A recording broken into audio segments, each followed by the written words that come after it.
Om Dhanur Grihitva Upanishadam Mahastram Saram Upansanashita Sanjayita Ayamya Tad Bhavakatena Chetasa Laksham Tadevaksharam Somya Vidhi Om Shantihi Shantihi Shantihi.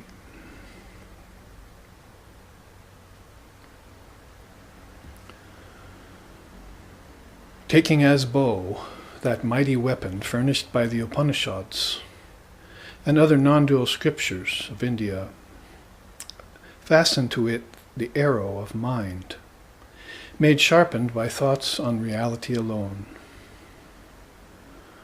Then, pulling full strength, O student, release and penetrate the mark, that imperishable Brahman.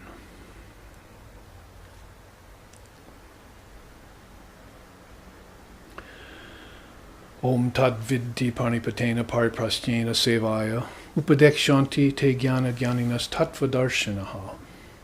Om shanti shanti shanti. The qualified student approaches the illumined preceptor via prostration, humility, and questioning. Then that illumined soul initiates them into the highest Brahman. Om peace, peace, peace.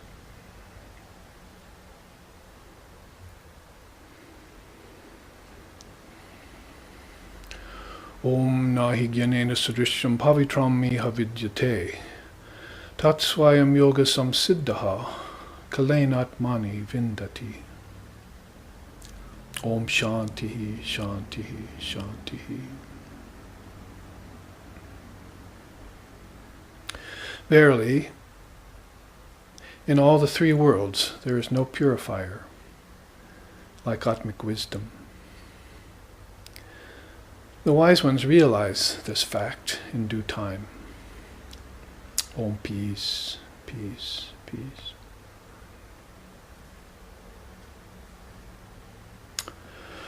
Om Sahana, Om Sahana Vavatu, Sahanau Bhunaktu, Saha Viryam Karvavahai, Tejasvi Navaditamastu Ma Vidveshovahai.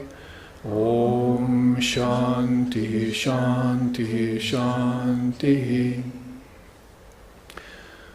May Brahman protect us, may Brahman sustain us, and may Brahman illumine our thinking consciousness. May we not find fault with each other, with the world, or with the teachings. And may what we study be a source of inspiration to us eternally. Om peace, peace, peace. May peace be unto us, and may peace be unto all. Om Hari Om.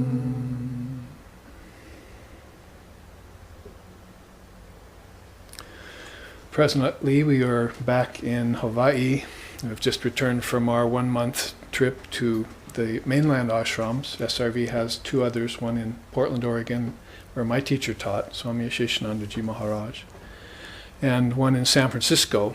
And for those students who are joining us from those locations in the live streaming, we welcome you. Svagatam, come and take the Dharma, the Dharmic teachings, which we feel in SRV are the most important teachings in one's life. They are the remover of obstacles and the solver of all problems. One merely needs to, as Sri Ramakrishna once said, dip the mind into them, like as if they were an ocean of teachings. And the mind was a towel, and you dipped it in over and over and over again until the towel was completely saturated and therefore malleable and open to your will. So with the Dharma teachings, we feel very deeply and intensely about them, and we feel like sharing them with others. As a beautiful saying by Milarepa, a great Tibetan sage, says, when I hear the teachings of the Dharma, I can't help but share them with others. So it's just a natural inclination when you hear that nectar of non-dual truth that comes from the scriptures of India and other non-dual scriptures of the world as well. We were just talking about the non-duality of some of Moses' sayings in Judaism and so forth. It's not that India has a monopoly on Advaita Vedanta, but of course it has concentrated more than the other religions on what we might call here the Almighty Father. And in Christendom we haven't done much meditation on the Almighty Father. We've done it on the Savior. So the religion turns out to be more fundamentalist or dualistic. Even Christ had teachings that were on all three levels, like when he said to people who didn't have very deep understanding yet, he said, "Pray to your Father in heaven." That's a dualistic statement. But then to others he said, "I'm the vine and you're the branches." That's the qualified non-dualistic statement. That is, you have a connection to Almighty Father through the soul.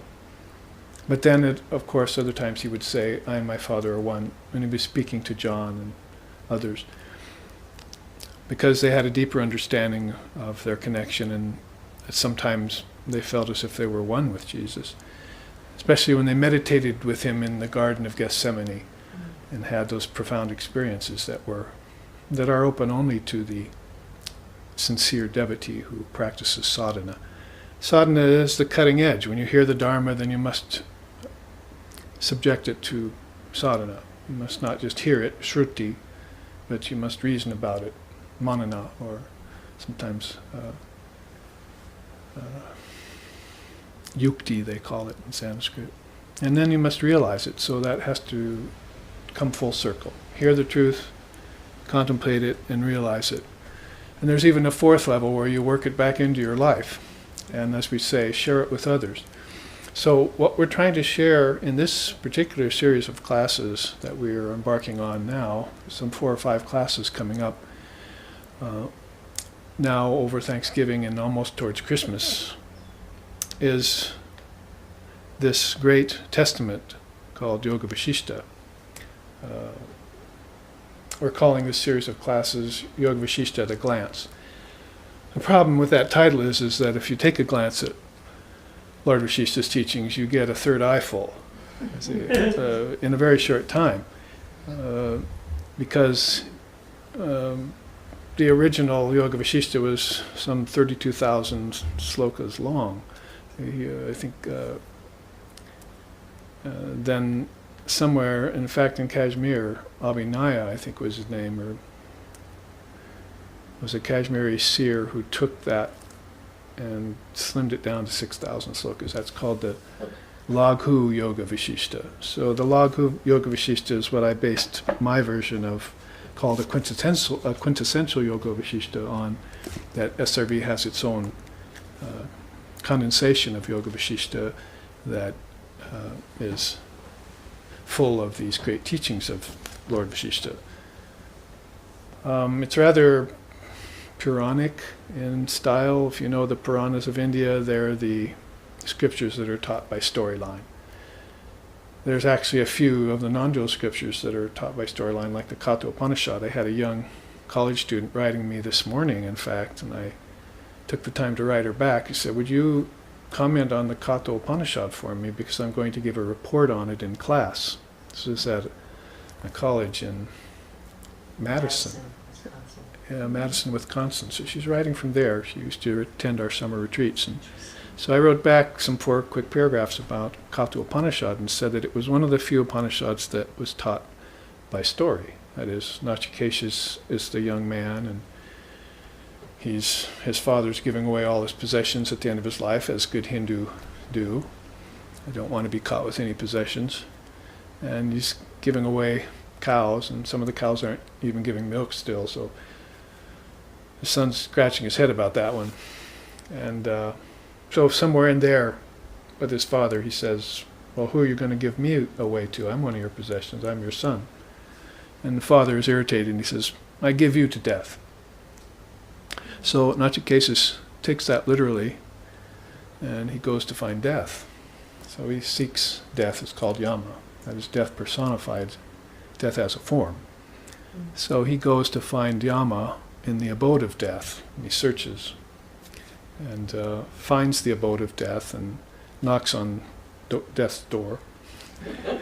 And Mrs. Death opens the door, Yama's wife, and says, Yama's not here right now, but please come in. So Nachiketus waits on Death for 3 days, and when Death shows up, then he gives him 3 boons, because you're not supposed to make a guest wait. And one of those boons Nachiketus uses is to ask Death, what's beyond you? See, I want to know what's beyond death, and Yama won't go there. He says, no, nobody knows what's beyond death. That's not given to just anyone. But Nachiketus impresses upon him his sincerity to know these abstruse, esoteric truths. And so Yama finally concurs, and that's the rest of the Katha Upanishad is all about what death says about what happens after death. So what better authority is he to have than Yama himself to tell you what's beyond him? Death is just a figure that's in India is that helps you transition from one place to another. That's all death is. Death is an illusion otherwise. It'd be nice if we were raised with that idea in the West, like the Hindu children of the rishis were. Like there was a story of Shri Ramakrishna passing, and Holy Mother was taking off her jewelry and her colored sari and putting on a white sari, as Hindu widows do. And as she was doing this, he walked through the door of her hut. And he looked at her and said, why are you doing that? I'm not dead. I've just walked from one room to another. So this is how a great soul would see passing, sort of as easy as you pass from waking into dream tonight. They're really going into the kingdoms of heaven, as Christ said, but you don't know it yet. When you have your consciousness fully awakened, you'll see your dreamscape as this minefield that Patanjali, the father of yoga, talks about, and you can use your prana as a great vehicle to get into these inner states, and without falling out, without becoming nescient or ignorant, or clicking on and clicking off in your deep sleep state. So all of these teachings then are rather Puranic in style, is what I was saying. They're story-like. And Vasishtha's whole premise in Yoga Vasistha, this great scripture, is a collection of stories, but they're very unusual stories with very profound ramifications. You'll have to read them for yourself, and you can, this quintessentialized version, or the Laghu Yoga Vasistha, the 6,000 slokas, formulate several dozens of stories that you'll have to entertain for yourself and extract the meanings out of. In a glance at Yoga Vasistha, then, we would be looking at a few of these stories and some of the storyboards that I created. In this book I created some 23 charts, I call them, that you see here, for the book, A Quintessential Yoga Vasistha. And we'll look at a few of those to guide us through some of these powerful teachings that Lord Vasishtha is giving. Now he's giving them to a young teenaged avatar. Nobody on earth at that time knows that Ramchandra, that's the predecessor to Krishna, as it were, is an avatar. Only 12 rishis on earth know that Ram is an avatar, and there are many, many rishis on earth back in those times. There were many truth knowers back in the Treta Yuga. So Vasishtha is one of those 12 that knows that this young man is an avatar in the making. See, the veils are still there, and they're falling away quickly as the Divine Mother of the Universe is awakening him to his deepest potential and his particular goal in that particular incarnation of his as Ramchandra. So, just like Lord Buddha, some several thousand years later, Ram went out of the castle with his brothers on a pilgrimage and saw suffering. He'd never seen suffering before. You know that story of Buddha, right? He goes out of the castle, he sees the 4 signs, like an old man, diseased man, dead corpse and so forth, and a monk. And he becomes very despondent. Well, that same thing happened thousands of years earlier to Ram, as if they were practically the same being. We often talk about avatars Some people say there's only one who comes once, and other people say there's many that come many times, but I think there's really only one that comes many times. It's the same being, and if you had any knowledge of Advaita Vedanta or non-duality, you'd see that that would be the case, not only historically, but philosophically. It would make sense to you. But whatever the case may be, Shri Ramachandra is that avatar in young form, and he's become very despondent by going out and seeing suffering humanity outside of King Dasaratha's palace. That's outside of his father's palace. And he comes back a different person. And he's not the apple of everyone's eye anymore, making them laugh and positive and bright and shiny. He's very, very indrawn. So this is kind of the setting in a nutshell in which Yoga Vasistha scripture is placed. I want to tell you that first. And in fact, the whole thing starts off with the Discourse of Divine Discontent. That's the title I gave it. That when they finally get Ram to talk about his experience outside of the castle and why he's feeling this way, he gives this discourse of divine discontent. And he takes the world to task. He talks about death, he talks about youth, how effervescent it is, he talks about Maya, he talks about old age, he talks about dotage, he talks about all these things in such a way as if to awaken people to the predicament that they're in when they're in a body. Because everyone's sleeping to that. We're all sort of sleeping to that. That's called Maya. You know. We think we're the form, or we think our name is our real name, and we think time and space are real, and this karma we're suffering, that it's all real. But it's of course all passing and changing constantly, like atomic particles are changing, like a billionth of a second changing. So how real could it be when the very fabric of your world is changing in front of you and you can't even see the change? So the same thing happens too on the level of the five senses. The five senses have slowed this down because they can only see in a more restricted way. See, like we can't even see as well as an owl sees, for instance, at night. So the senses are all imperfect and outgoing by nature. That's actually a quote out of the Mundaka Upanishad. So because of this then, Ram is complaining bitterly, as it were, about the nature of relativity. And after he completes this discourse, and you have to know back in those days that King Dasaratha's hall at night, before dusk, was packed with hundreds of people every night so that they could talk about Dharma the way the 10 of us right here are talking right now.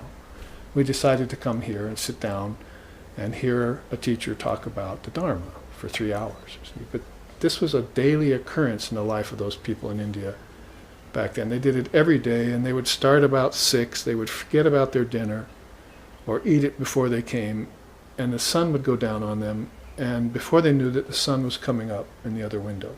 You see, and they had talked all night about these great teachings. Questions, discourses, different people talking, Lord Vasishtha being one of those. So this was an ongoing thing in that time. So this is what's happening one of those nights. Ram gives his divine discourse of divine discontent. And everyone's shocked when he ends, you see. I'm giving you the short version of this, the Laghu, the condensed version of this story, but you can read it. And when he finishes talking, flowers start falling out of the air. They're coming out of another ether. If you know, we'll get to this, but Vasishtha is someone who, he's one of the 10 mind-born sons of Lord Brahma. Brahma, Vishnu, and Shiva is the Trinity, right, in India, you may have heard. So Lord Brahma is I hate to call him a creator, in Vedanta we'd call it more like the great projector, the great mind that projects everything. Because you don't create anything in India.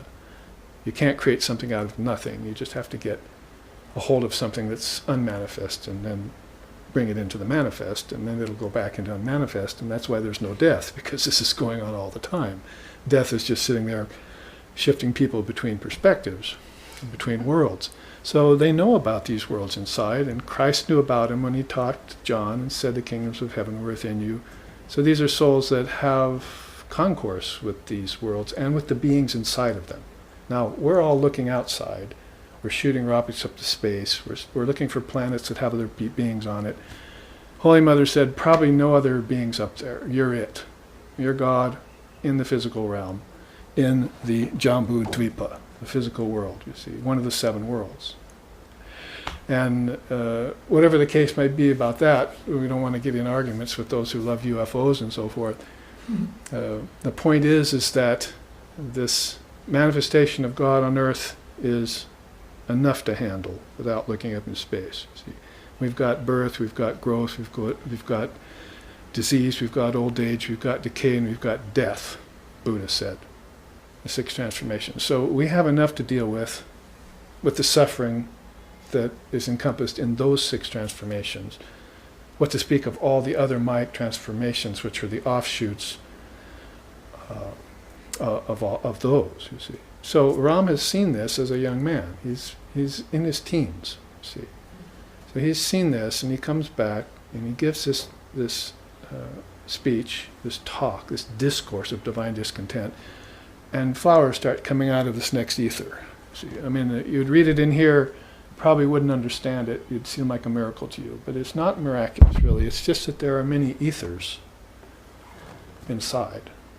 Think of like Russian dolls, how they fit inside each other. That's a good way of thinking about the different ethers, the kingdoms of heaven within. Or when Christ said, "My Father's mansion has many chambers." He'd been into these chambers and seen that they all existed in divine reality. Before we started talking today and turned on the camera, we mentioned, Vivekananda said, God is not in the world is in God. So you could make that plural and say the worlds are in God. See? So all of these kingdoms of heaven unfold inside, and if you're looking for them outside, then to change the lyrics of the famous song, you're looking for God in all the wrong places. God's not out there. It's within you, and we've heard that thousands of times, but we haven't really gone looking very deeply. And those of us who have and have found God within, they're called enlightened or luminaries, realized souls. And they come back, hopefully, bodhisattva style, and tell us about it. So you have to know that when I say that these flowers came floating out of the ethers, this was coming out of the ether of prana, as you would say, where the munis and the siddhas exist.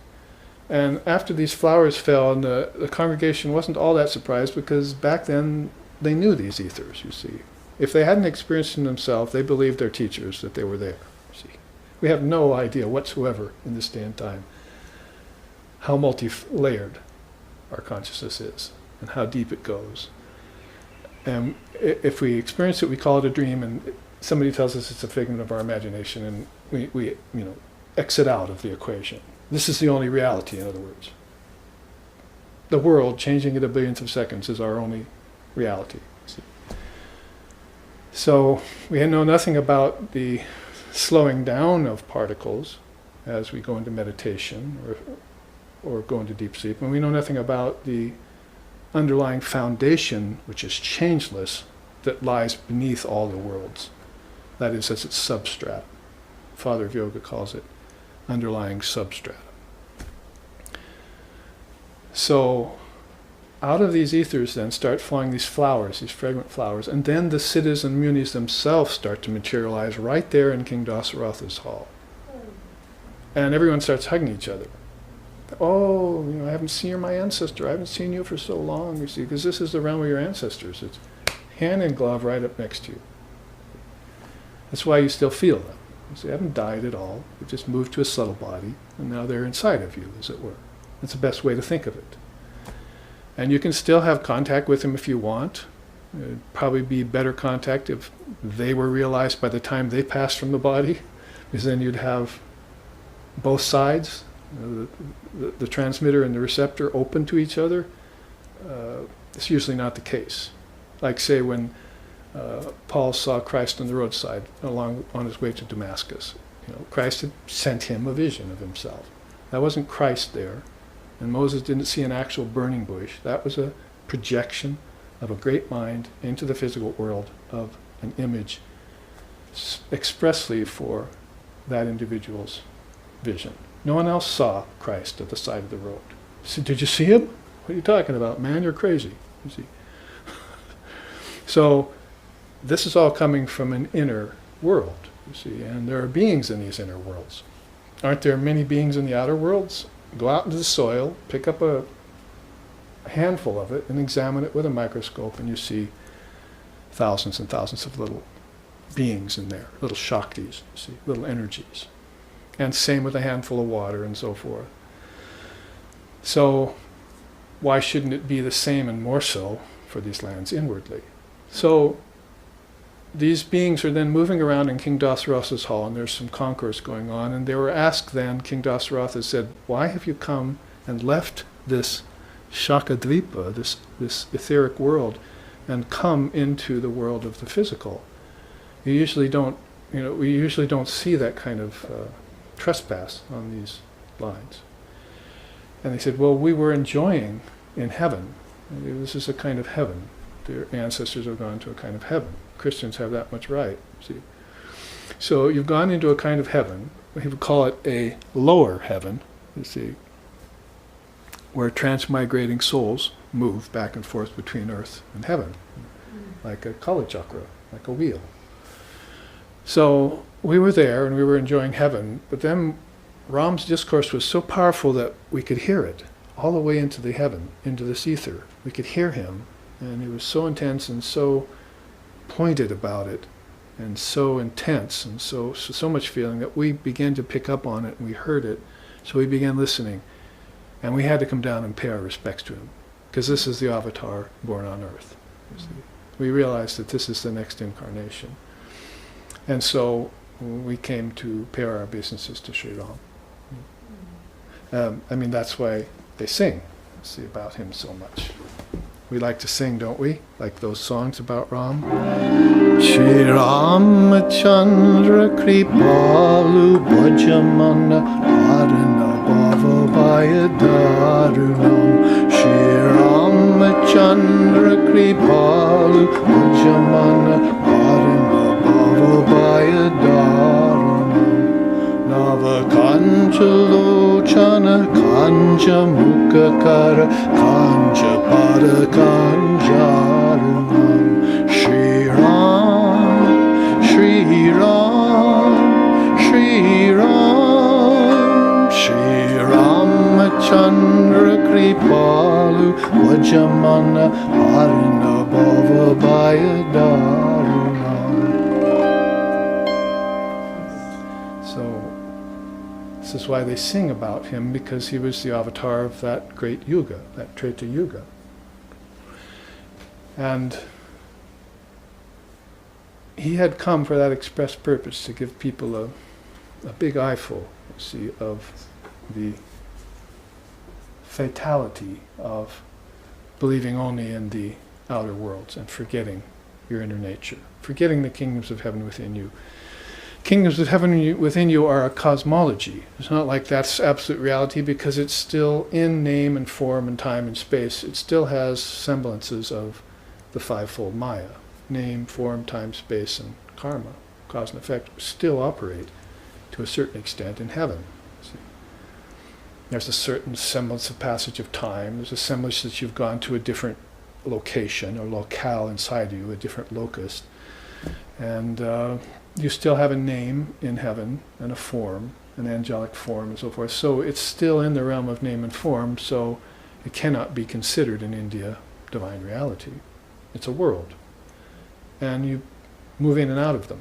That's called transmigration. In fact, Buddha's whole purpose for coming, thousands of years after Ram, several thousand probably, was to get people off that Kala chakra, to tell them that they could transcend the realm of their ancestors. They didn't need to be recycled all the time, like a plastic bottle. See? So, in this regard then, Ram is there very early on in the game, to waken people up. So, I'm telling you these two stories,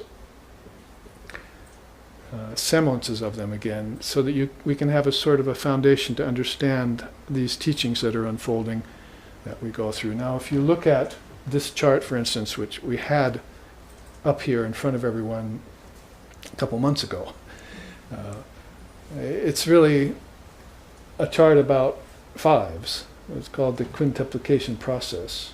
It's a cosmic projection that happens in fives, from fivefold mind out to the five senses and the five in a dream, and the five elements in a dream, and the five pranas, and the five physical elements, and the five senses you have here: tasting, hearing, touching, seeing, and smelling. It's amazing when you look at it and account for it that everything proceeds by fives in the way they looked at it back then. It's a quintuplication process that comes out in fives. Let's see. So I hold up my foot too. You see? Everything is five. And if you wanted to get back to your source, you would take those fives and you'd meditate on them, and you'd use them as a trail of breadcrumbs to get back to the source of projection. So basically that's why I put together this chart. So you have the fivefold mind, you have the five subtle elements, and you have the five gyanendriyas, the senses of knowledge, the five karmendriyas, the senses of action, and then the five elements. So you can see this is sort of a graph from cosmic intelligence all the way down to earth. And if you were a scientist of any kind, you'd probably say, yeah, that's an admirable system. I can see that. There's nothing really too metaphysical about that for me, too unbelievable. You know, it all exists. I don't know about cosmic intelligence. I don't think I believe in that, but you know, I think everything from intellect on down I can believe in, you see. So it's a very profound system that's not really burdened down with a lot of religious baggage, you know, like some systems are, and people are tired of them. So it's an ancient system of quintuplication process that's very, very workable and very, very understandable for people, and they can use it. But the problem is that you don't just end up on Earth. It's not just a matter of evolution. Let's be fair. If there's evolution, there must be an involution. And so the father of the system, Lord Coppola is his name, said there's a chain of evolutes that march out from the mind, cosmic mind of God, that would be Lord Brahma, down to element earth, and then there's a reverse chain of transition that goes inward back to the mind of God again. And this happens over, well, if we were to go to it already, this happens over hundreds and thousands of years. 4,320,000 years would be one day of Lord Brahma. Lord Brahma, who Vasishtha is one of his mind-born sons, you see. So, I mean, if you looked at that briefly, you could see one celestial year is 320 years. So your ancestors in heaven, and 320 years, that's 3 lifetimes for you, maybe 4 lifetimes here on earth, is one celestial year in that next ether. And then if you take 1,200 of those, that's one Mahayuga. So you'd have to do your mathematics here, have to add it up. But eventually, if you added up all this, 71 Mahayugas would equal 4,320,000 years, 4,320,000,000 years. And that would be one day of Brahma, and then 100 of those would make a lifetime of Lord Brahma. So this is the way they look at time. This is the way Lord Vasishtha described time. This is right out of one of his stories. That's the teaching of a kalpa. A kalpa. Now, if you look in the Sanskrit dictionaries for kalpa, probably you find kalpanika. Kalpanika means imagining in time. So the whole idea is that all these souls that are in all of these worlds, experiencing these endless periods of time, it's all a mass collective mental dream. Sort of like row, row, row your boat, you know, gently down the stream. Life is but a dream. That isn't just a flippant song that you sing, rowing a canoe down a river someday in the sunlight with your honey, with your sweetheart. They're actually thinking, yes, that's really true. All of this is one big cosmic dream, and it's eternal. It just goes on in cycles like this, and it rolls on constantly. And it's, of course, far beyond what the human mind can imagine. Kalpanika, imagining in time. See, so when beings are engaging in this, it's called sankalpa. That's one of Lord Vasishtha's signature teachings, sankalpa. And Lord Krishna uses it in the Gita too. He tells Arjuna, you must be very careful of sankalpa. It's a positive evil. To keep engaging in sankalpa all the time without knowing who's doing the dreaming. You see? In other words, oh dreamer awake, you must, you must. It's the name of a song in India. Oh dreamer awake, you must, you must. It's one of Ram Prasad's songs in India. So the idea is that you're not the dream, you're the dreamer. But as long as the dreamer is dreaming, he doesn't know himself as the dreamer. So he's engaging in sankalpa. And vikalpa. Vikalpa means, gives a little bit different slant on the word. It means desire. Your imaginings are done out of desire. The desire for what? To enjoy the worlds of time and space, of name and form in time and space. And you've got a desire to do this. Now, I'm probably telling you things you already know, or if you thought about it deep enough, you'd say that makes sense. But now look at the absolute opposite spectrum of that, of these great souls like Lord Buddha who wanted to get you out of this. Like Holy Mother said once to us when she was in the body in the early 1900s, she said, birth and death are very painful. May you never have to experience them again. So there are some souls out there who think that this dreaming process is not very advisable, especially if you get on it for so many lifetimes, until that's all you believe anymore. Shri Ramakrishna, her master, her great husband and divine consort, said, people lose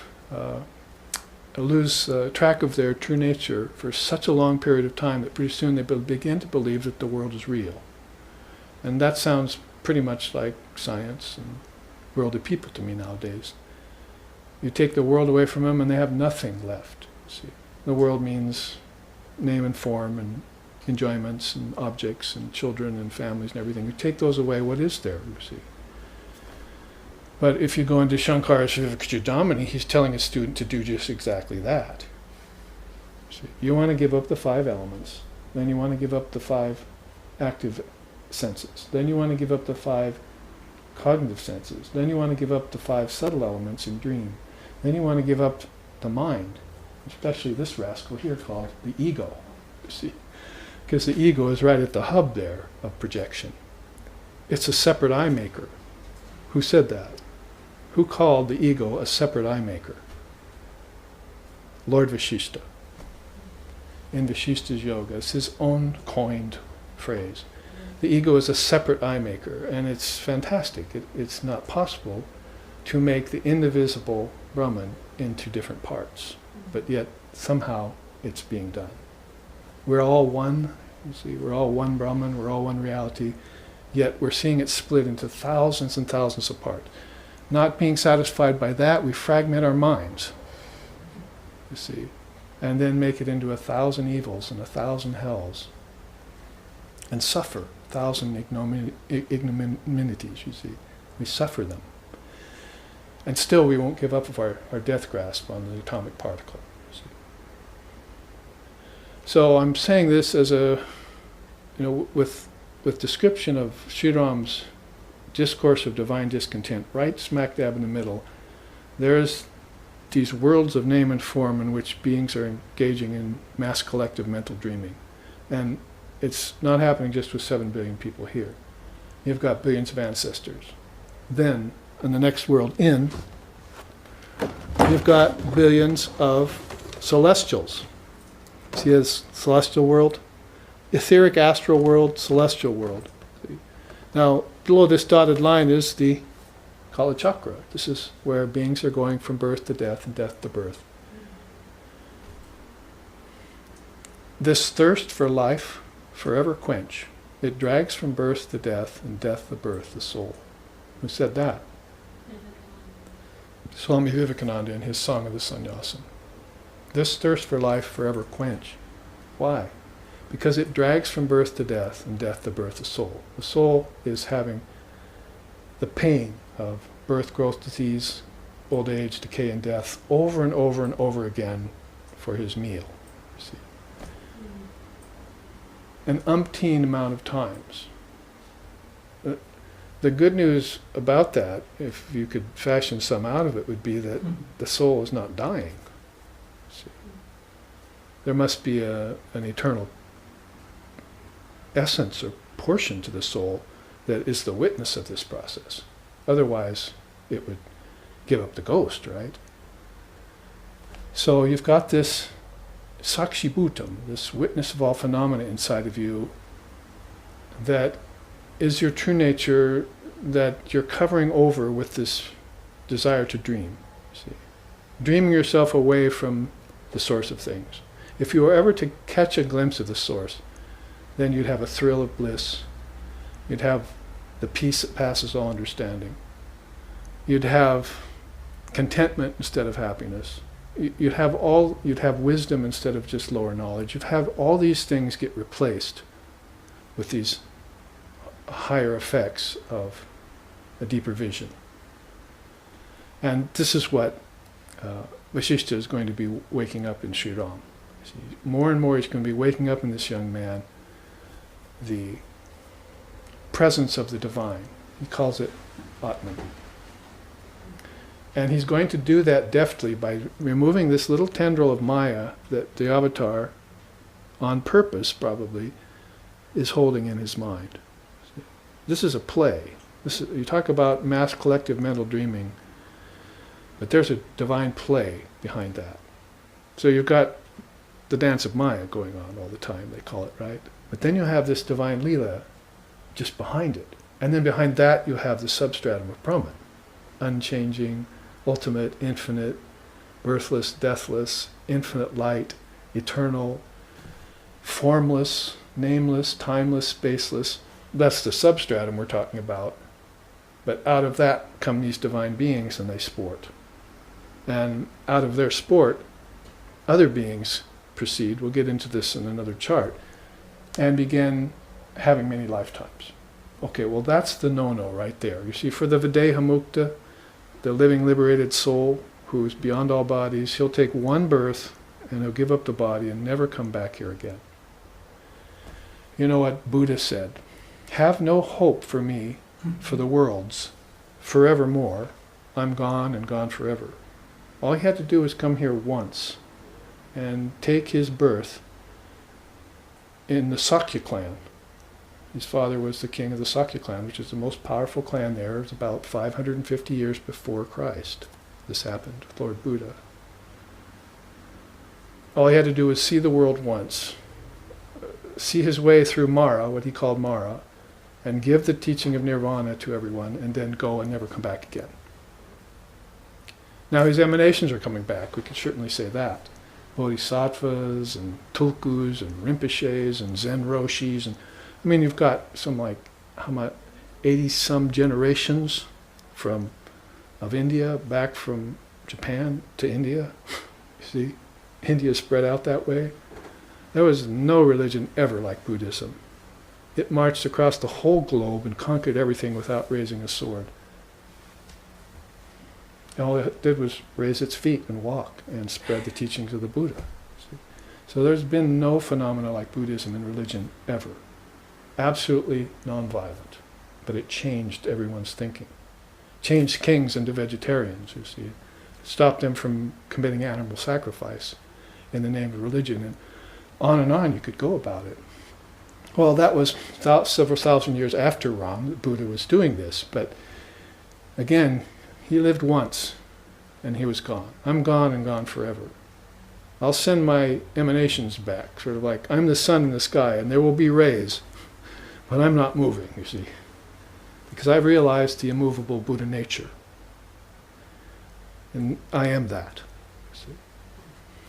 You know the three positions of the ego I've been talking about lately, see?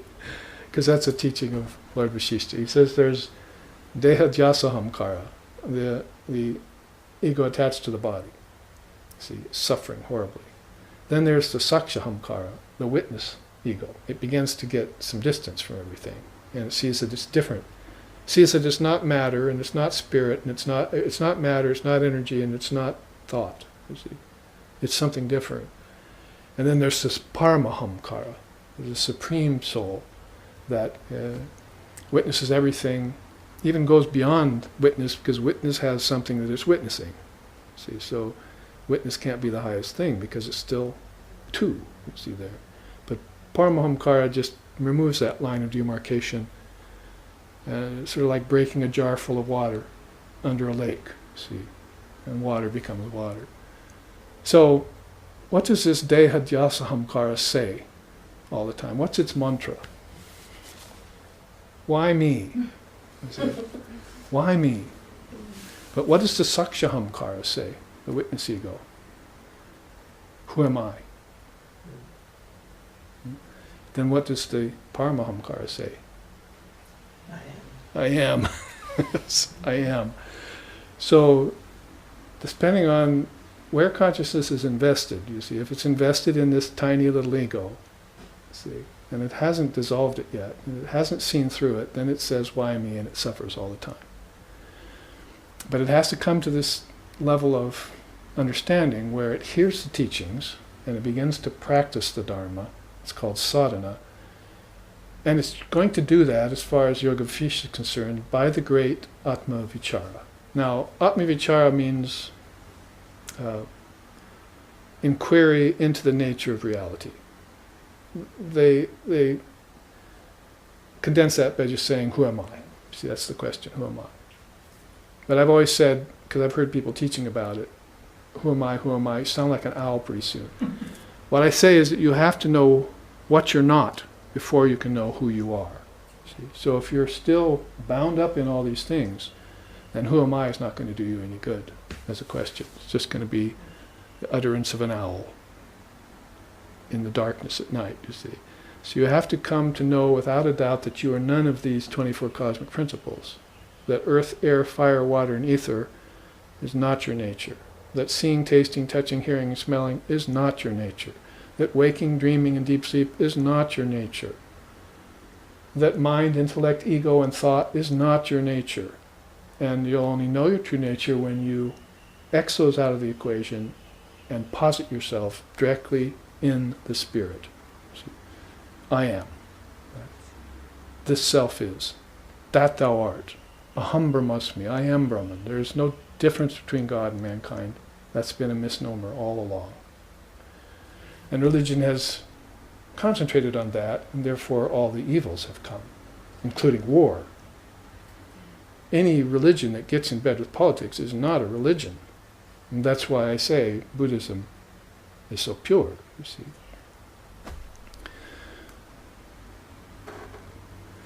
So that was one of Vasishtha's teachings. Not the who I me, who am I put that together. But this idea of the three egos, you see.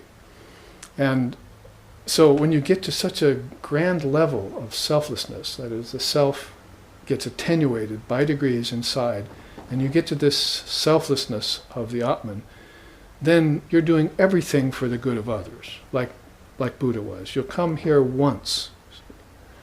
Like if you look in the Gita, Sri Krishna said to Arjuna, I have nothing left to gain by coming into the body. Coming into these worlds, I have nothing left to gain. I'm only here for loka sangraha. So these are lokas, and sangraha means for the highest good of. He's here to sweep through the lokas and find those souls who are ready to give them up. In the higher lokas, there's really no complaint. You see, it's not like you have physical suffering because you don't have a body anymore. You're experiencing great bliss, but it's still the bliss of the ego. And so the higher worlds, like for instance, you can see how they correlate across the board with the lokas. Jambu Dvipa with Burloka. Burloka is the realm of the humans and animals. Bhuvarloka is the realm of the munis and siddhas, who dropped those flowers out of that realm after Ram gave his discourse, right? The next level is Svarloka, the realm of Indra and the gods. So you can see that heaven, higher heaven and lower heaven proceed right there to earth and back. I mean, we could say, if you want to bring hell into it, how about the Patalas? Atala, Vitala, Sutala, Talatala, Mahatala, Rasatala, and Patala are the 7 lower realms below earth. These are dreams as well, where people are dreaming suffering, dreaming demons, dreaming evils, and suffering in that kind of dream state. They've restricted themselves to that position. Just like you can have a nightmare tonight, and nobody wakes you up out of it probably except yourself. So this is self-imposed dreaming on a very negative level. But if you want to take it to higher levels beyond the Kala Chakra, then you have the realm of the sages, Maharloka. Then you have the realm of the seers, Janaloka, and the realm of the Vairajas. These are the 7 original seers of these 7 realms. And finally, Brahmaloka, the realm of the Trinity. That's why we always like to sing, right? Gurur Brahma, Gurur Vishnu, Gurur Deva Maheshwara, Gurur Eva Param Brahma, Tasmai Shri Gurave Namaha, Tasmai Shri Gurave Namaha.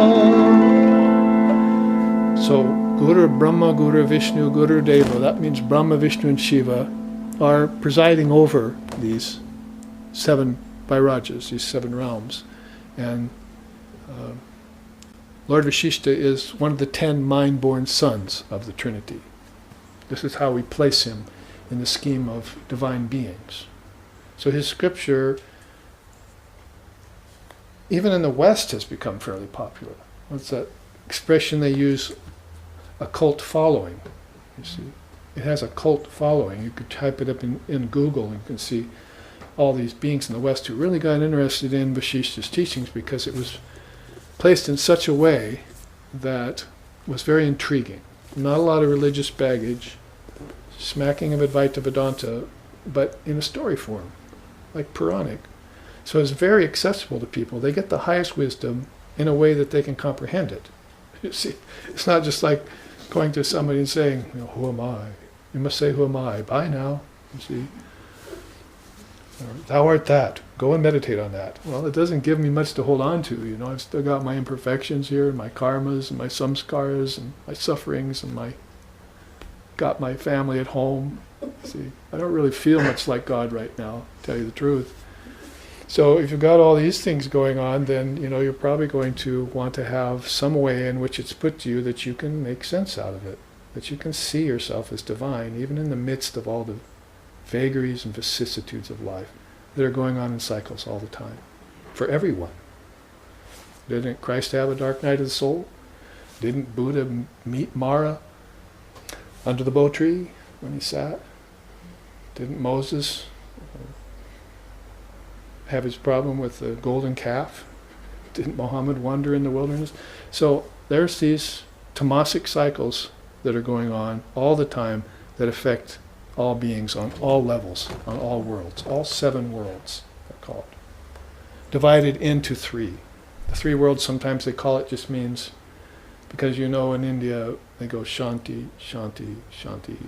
So it really means peace for the first world. That's here. Peace for the second world, and peace for the third world.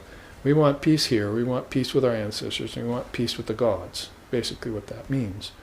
So we say Shanti, Shanti, Shanti, to bring peace to all. And so that's our old refrain, you see. In bars they're sitting and singing other refrains. But Vedantas have their refrains too. It's Shanti, Shanti, Shanti. Let's look for the peace that passes all understanding and hand it out to everyone, like nectar, not like liquor. And solve our problems here on earth in this very lifetime, and come to live a dharmic life, and maybe even be a candidate for divine life, like this great rishi. One of the 10 mind-born sons of Lord Brahma. Manu is called. The Manus, the 10 Manus. So in case of the Manus, you see, mind-born means that in these realms you don't have physical bodies. So if your so-called parents would get together, they probably wouldn't even need a counterpart. They could just meditate and give birth to you. So out of the light of their own intelligence, your subtle or your causal body would be born. See, they would fashion you. And This is a very high being. So it's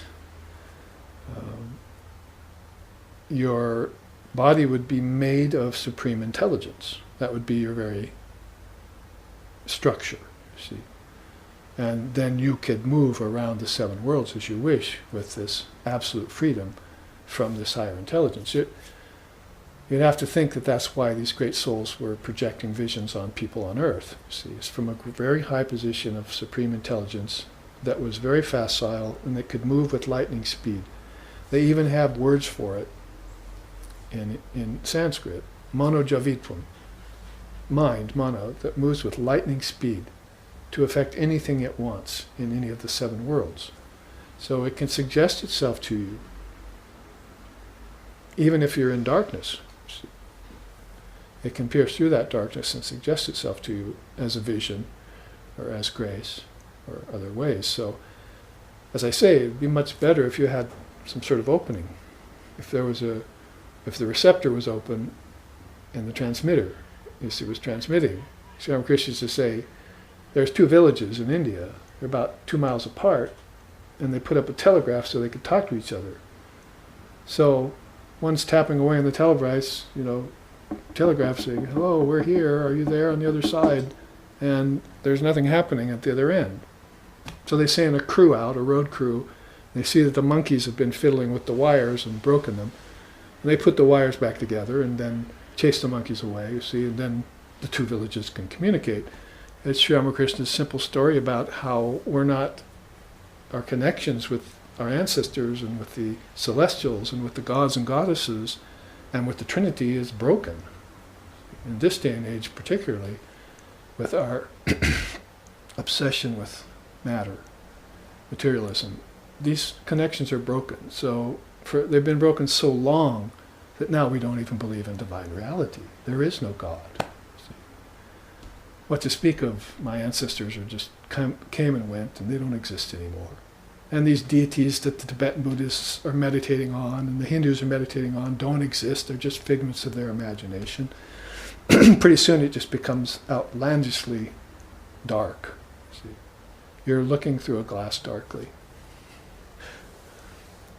So, opening up these connections then is all of what is happening when a great soul like Ramchandra comes to earth and Vasishtha's already there as a hoary old sage. You see, a rishi, one of the 10 mind-born rishis. He's already there waiting for them. Now, how did that happen? You might like to hear from this scripture.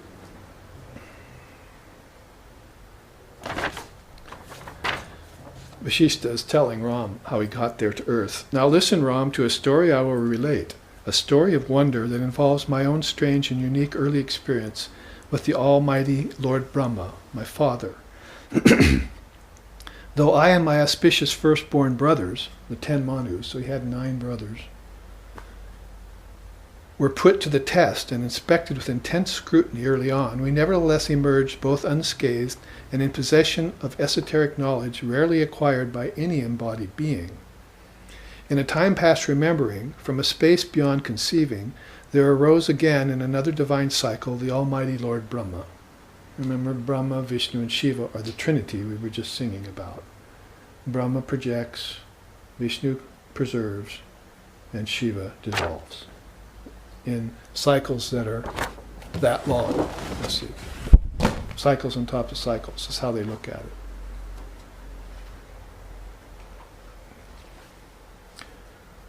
He is the Lord of primeval creation.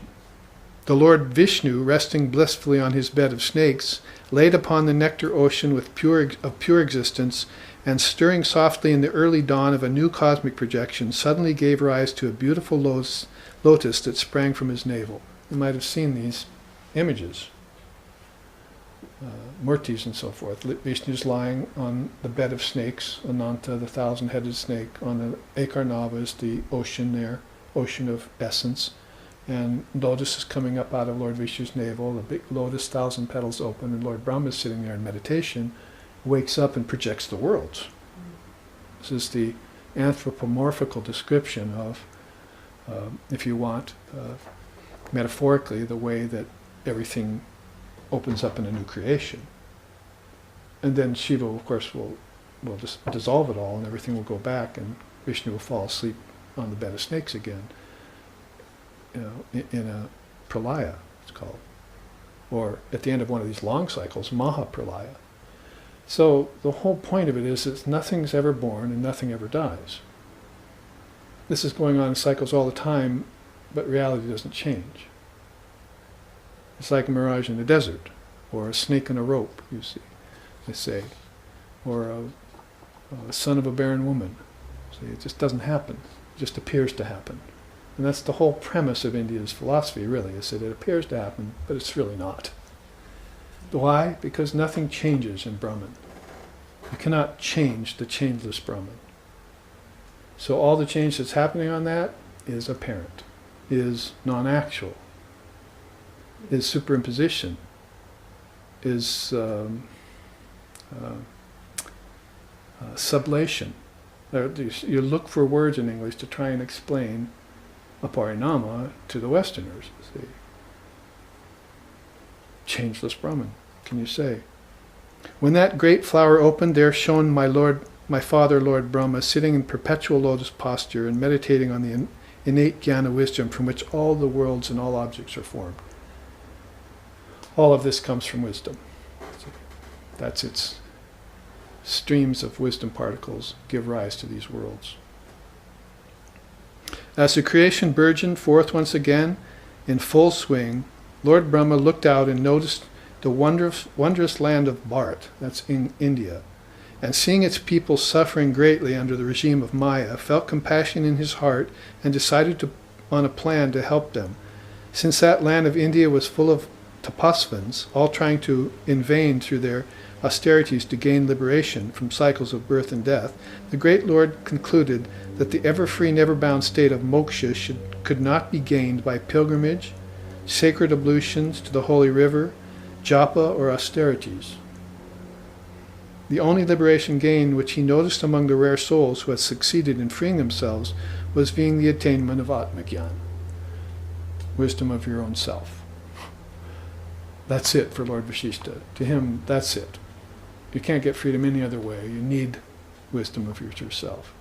You can't get it through grace, you can't get it through austerity, you can't get it through mantra, you can't get it through dozens of austerities, you can't get it over endless time.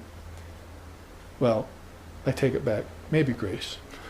We'll leave that out of the quotient for now. But what is grace if it isn't your own? Compassion on your own self to waken up, right? To give up the dream. Are you going to say grace came from God somewhere when you look and find God right inside your very self? How are you going to separate grace from yourself, you see? That's self-realization. Focusing inward on his own divine self, he verily brought forth his own mind-born children, who had been happily meditating in the bliss of oneness. I was among them. So Vasishtha is telling Ram how he was born in another world, how he was born, as it were, how he was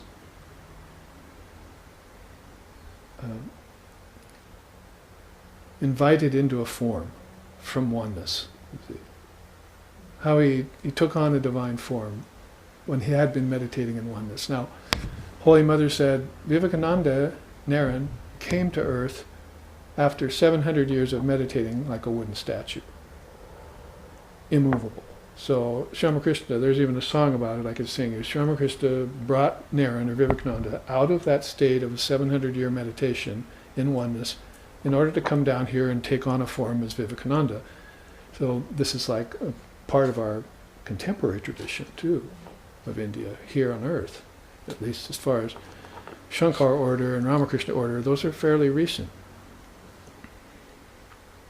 So, beautiful, he's talking about his own divine birth. After seeing him before me, that is, my father, and having paid him my revered obeisances, he had me sit on one of the northern petals of his vast lotus and placed his full attention on me. So, these 1,000-petaled lotus that Lord Brahma is sitting on, sort of like this 1,000-petaled lotus. Have you ever heard of Kundalini Yoga?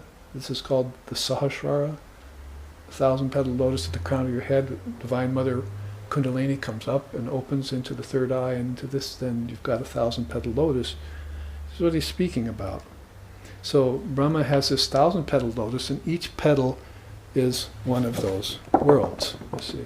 And inside of each one of those lokas are billions of other worlds. Just like inside of this loka, there are billions of worlds up there, right? No different inside. You have one general world, loka, region, akasha, however you want to put it, and inside of that are millions and other worlds with beings in them. Uttering a subtle curse on me, he invested my mind with the enigmatic Maya, and I was thus plunged into a state of ignorance, while the initial wisdom and bliss which I was born with entirely vanished. You see. Oh, how I suffered in that condition, like a weak-minded human stripped of all sense of natural awareness, and though I was caught therein for only an hour, it seemed as if an age was passing. Sound like suffering here when you're in it? Seeing clearly the state of misery I had succumbed to, my lordly father asked me several questions and tried to get me to describe the source of my suffering. How do you feel about that? It's like the early psychology couch, right? How do you feel about that, Vasishtha, huh? As I could not accurately ascertain this, I pleaded with him as to how I could rid myself of this lamentable condition of bondage and suffering in Maya. After I had spoken this wish, he immediately woke me up from the sleep of ignorance, and I was suddenly my former self again, steeped in natural Jnana wisdom. Maya, a curse of Maya, out of nowhere. But although I was vastly relieved to be the self again, I remained puzzled as to the nature of this experiment, and curious as well as to the simultaneously present but illusory nature of the Maya I had just experienced. What being, O Ram, because he's speaking to Ram, what being, O Ram, great or small, does not vex over this question in one way or another? To satisfy my yearning along these lines, Lord Brahma, my father, explained to me that it was the purpose of the great gods, like Brahma, Vishnu, and Shiva, that mankind be able to free himself from suffering in the worlds of name and form. And due to this decree, they had therefore placed upon the earth the boon of gaining initiation into the spiritual path from an illumined preceptor. So, the three great boons. So first, human birth, a good teacher, and the desire to be free. Basically, that's what you have to have for spiritual life. You, next stated my Supreme Father, having known afresh the pain which Maya can cause living beings, will now descend to earth in the country of Bharatavarsha, in the region of Jambudvipa, right there, right? This lotus is well mapped out. Brahma knows the worlds within. There to take up the task of initiating striving beings into the supreme pathway leading to the eternal moksha. This is a kind of perpetual karma. This is a land of perpetual karmas, my son, and beings there are striving hard, both in ignorance and with knowledge. As a result of their efforts, they either create more karmas or get rid of the ones they have. All need your help, my son, and you will become known as the great Rishi Vasishtha in that lifetime, born on earth for the highest good of all living beings. So, long before, a new cycle was being created, and then Lord Brahma was already considering sending Vasishtha down to earth and counseling Shri Raama, for instance. See?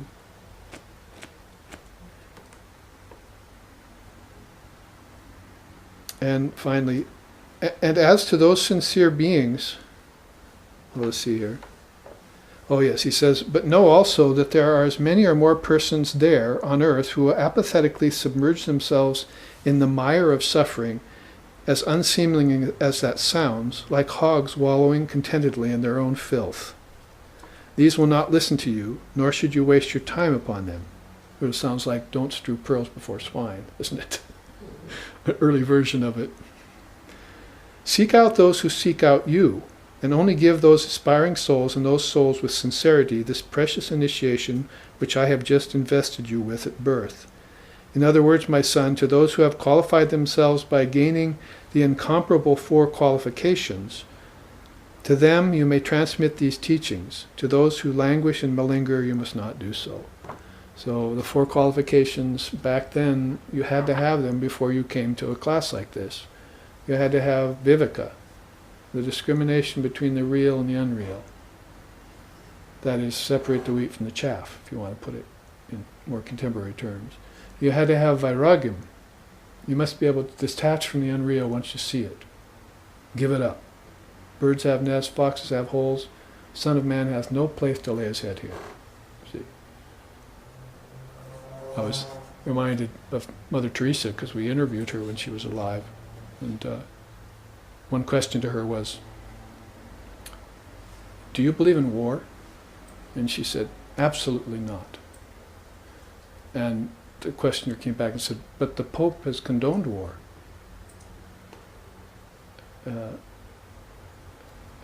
And he's a Roman Catholic. And then Mother Teresa answered, then I'm not a Roman Catholic. So it doesn't matter who said it or what. You're not going to engage in that kind of delusion in any way, shape, or form. So these 4 qualifications again: know the difference between the real and the unreal, or the essential and non-essential, be able to withdraw from the non-essential. Then you get inner peace, self-control, forbearance of all ills, contentedness, the ability to meditate on God alone, and faith, shraddha. Those are called the 6 jewels. And from those you will get a desire for liberation. I mean, you don't even get the desire for liberation without those first 9. You see, those first 7, you see, or 6, sorry. Viveka, vairagya, samadhamma, upariti, titiksha, samadhana, and shraddha. You have to have all of those before you can get even a desire to be free. Otherwise, any desire that you're feeling in your life, where you say, I'd sure like to be free, oh, I guess not, you see, it's just there and gone. It was a pipe dream for you. You held it for a couple hours or a day after you had some powerful dream one night, and you gave it up. You don't really want to be free. You want to be in the body. You want to have objects. You want to have family. You want to be in society. You don't want to... You want to be with the birds who have nests and the foxes who have holes. You don't want to give up the world. So this is how starkly and strictly they put the 4 qualifications back in Vasishtha's time. See? Nowadays, you can't do that. You have to give the teachings out to all and sundry when they come. You've got one chance to try and impress upon them the bliss and perfection of their true nature. When they've been told they've been sinners, and you have to turn the table on them and say, liable of liable, it's the greatest sin to call another man a sinner. You're divine by nature. This is what Vivekananda told us in 1893 when he showed up at the Parliament of Religions. Liable of libels, it's a sin, greatest sin to call another a sinner. Mankind is inherently perfect. So you have to bring that out, you see. And you only have a few seconds of time to do that. And Vasishtha is only going to have one lifetime to do that, see. At the behest of Lord Brahma, who's sending him to Bharatavarsha, sending him down here to Jambu Dvipa, or to the Burloka, to take a name Vasishtha and take a form as a rishi, to be the chief pundit in King Dasarasa's court, to be settled there by the time Ram comes as a teenage avatar, who is like a huge ocean liner. One thing you have to realize is that these beings know, and they already said that, there are those there who apathetically submerge themselves in the mire of Maya and who never want to get out. They don't want freedom. There's no way you're going to convince them of peace and bliss and love and light and all that stuff. They don't want it. Even if they tasted it, they would not want it. So that's a greater percent of the population on Earth, see. So you're going to appeal to an ocean liner full of people. See? That's what the avatar scrapes out of this world every time he passes through. is some several thousand souls. Buddha had noble 8, Christ had 12, Ramakrishna had 16, see. Shankar had some 20. See. So there are some great pillars, antarangas, that come with the avatar, but who they affect and who they can pull into this great wake of an ocean liner. See, what to speak of being on board, there's a wake it leaves, you see. Well, we're in the wake of one great avatar called Shri Ramakrishna Paramahamsa. And 5 million people now have wakened up because of Shri Ramakrishna's coming. That's how strong we are right now. I'm saying this to the live streaming audience. Welcome to the family of 5 million devotees of Shri Ramakrishna Paramahamsa, Shri Sharda Devi and Swami Vivekananda. This is the new dispensation of India, right here, right now. And the Dharma that's coming out of that manifestation is being taught again anew. And it was just like it was taught by Lord Vasishtha to Ram and to other great souls thousands of years earlier. So, this is a description of Lord Vasishtha's giving to Ram about his own birth. Now to finish that up, he says, and to those sincere beings seeking realization by inferior means, who are busy in rituals and altruistic works of relatively good and evil value, you may instruct them into the means of fulfilling themselves in the Dharma. They must qualify themselves in preparation for learning right means and proper discernment so as to arrive at the understanding that higher wisdom exists and must be sought after. That only Atmigyan is truly conducive to freedom, that is, knowledge of your true nature. For we have ordained that all souls should be initiated into the highest wisdom only after striving for and attaining the 4 qualifications. Thus spoke forth my unique Father to me in that timeless time. So, some of the excerpts of early Yoga Vasistha explaining how Vasishtha was informing Ram of his purpose on earth, and that he actually remembers his previous births. Sri Krishna says that in the Gita, Arjuna, you've had many births, and so have I, but I know all mine. You don't remember any of yours yet. So there's a time when the soul is meditating, preparing himself, qualifying himself, when these births that you've had in the past will occur to you. It usually comes about by meditation. That is, you may be in a place, you see, traveling, and you'll go through a place where you lived another lifetime and you'll have a déjà vu. That's what they call it, right? And you don't have a teacher there to explain that to you, why you're feeling that way and so forth. So you just kind of pass by. You see, oh well, whatever, that was interesting. Gee, I really felt like I'd been there before. Well, yeah. But we're talking about a realization in meditation where you see your whole chain of lifetimes, right back to the very first lifetime that this ego took. You see, the separate eye maker, where it fashioned itself into a separate being and explored the realms of name and form, all the way down to the element earth. And hopefully didn't get fastened or attached there, but could give it up at the end of its life and chain of involution go right back to its source. So, like Krishna says in the Gita, like a child growing out of pairs of clothes as he grows, the soul should grow out of its bodies like that. So, should give them up, take them on, give them up, take them on. As if nothing were happening, because nothing really is happening. Have we seen any ultimate good done to the earth? Have we seen any ultimate negativity done to the earth? It's all just staying the same. And there will be no enlightenment for souls, you see, who remain attached to it. So you're looking for these souls, he tells Vasishtha, and Vasishtha is passing it on to Shri Raama. You're looking for these souls that evince an interest in the 4 qualifications. They want to know the difference between the real and the unreal. And they want to be able to detach from the unreal, so that it doesn't bother them anymore. These can be monks, these can be householders, these can be forest dwellers. It doesn't matter the station of life. What matters is that sincerity of commitment. See, If they really want to be free, then they'll hear this wisdom, the perennial wisdom, and they will work themselves to be free. So, to finish up this half's teachings with this preface of these several stories and this reading, you see that in this series of 5s came down these footprints of the rishis, like Vasishtha. It's like Vasishtha's own footprints, you see. And what resulted here was the scriptures of India. Now here's my own list, which is on pretty much on my own shelf, which I've studied. And there you see Yoga Vasistha right there in that middle section. Along with the Tattva Samasa Sutras, which is Lord Kapala's system of the 24 cosmic principles. Patanjali's Yoga Sutras, you've all heard of those probably. The 8-limbed yoga. Jivan Mukti Viveka, one of the great scriptures pretty much for monks.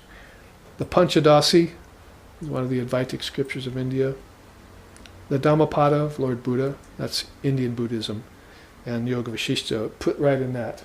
And along with some of these other great, like the 4 Vedas, there's the Puranas I was talking about in story form, 64 Tantras, Ramayana, the Mahabharata, those are stories about Ram, Ramayana, Sita and Ram.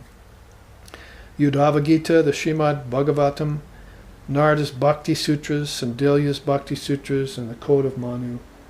And then over here are some of Shankara's scriptures, written around 700 AD, more recent, like the Vivekachudamani.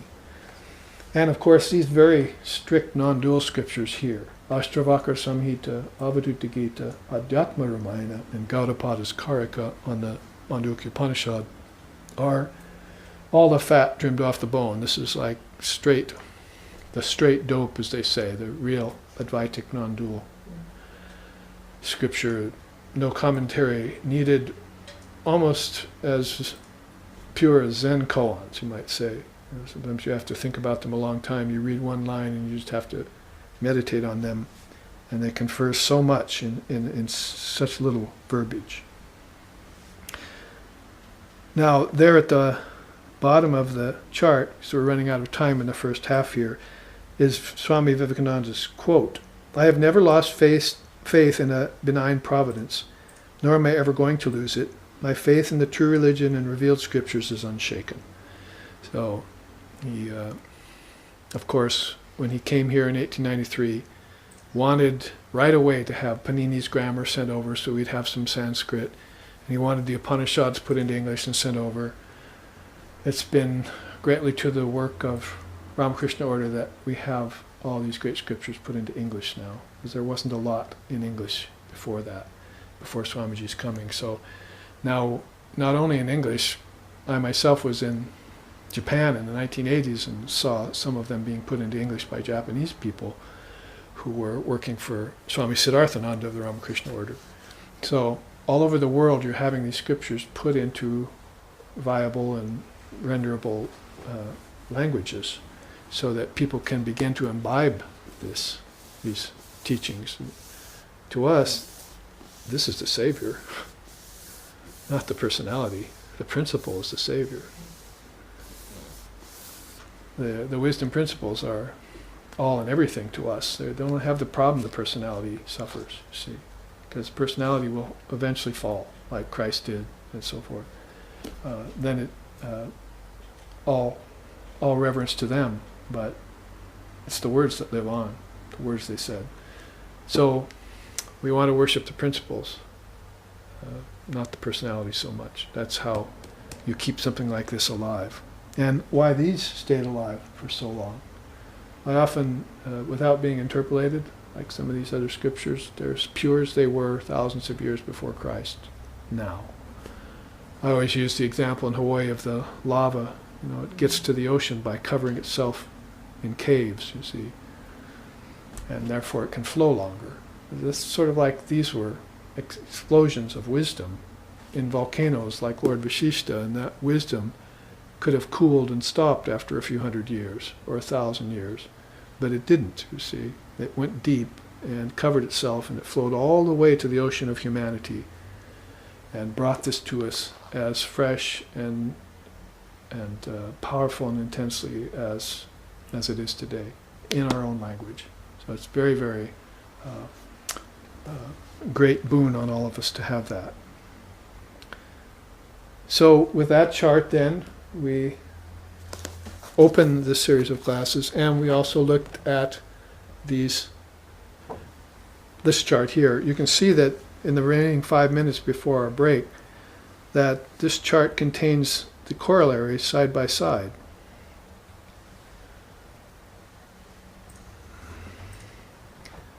You know the famous 5 sheaths of Vedanta. It's called the Adhara system. We have a body sheath of physical, and then we have a sheath of vital energy, and we have a sheath of psychic energy, we have a sheath of intelligence, and a sheath of bliss. So basically that's called the 5 sheaths. They teach you that so that you know you're none of them.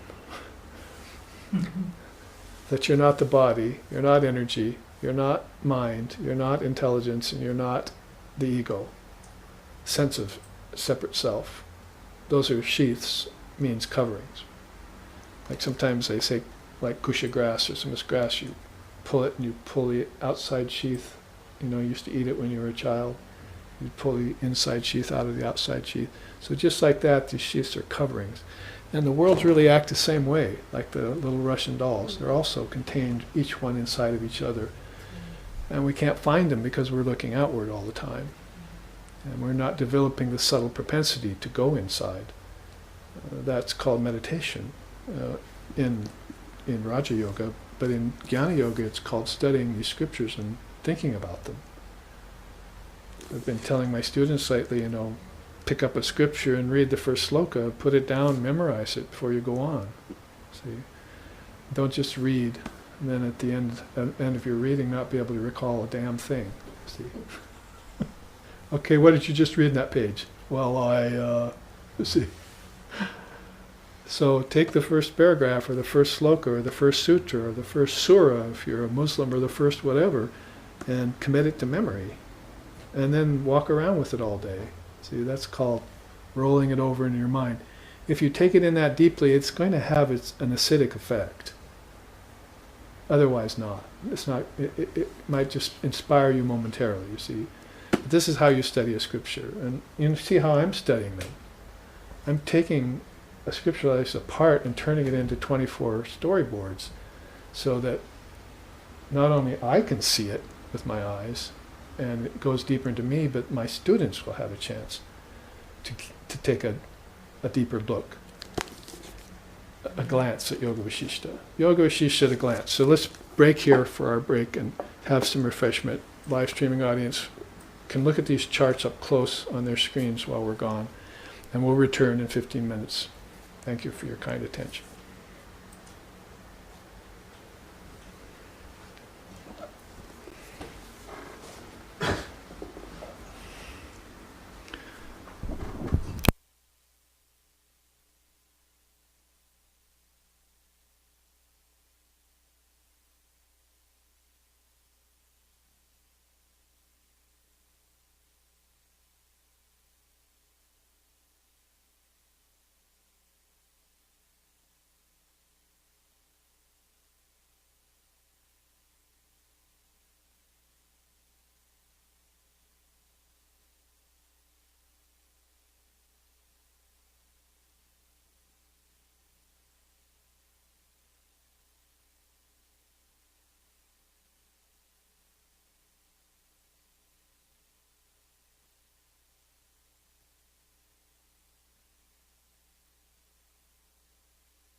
Welcome back. We have returned to the second half of our first class entitled Yoga Vasistha at a Glance. And we've already got a third eye full of his teachings in a short time. Some of them straight out of the scriptures. I was doing some reading, which I don't usually do much of, but I think I will refer occasionally to some of the pages of this book to give you the feeling of that scripture, so you may generate some interest to read it entirely yourself in this lifetime. There were these scriptures that we saw in the previous chart have to be looked into.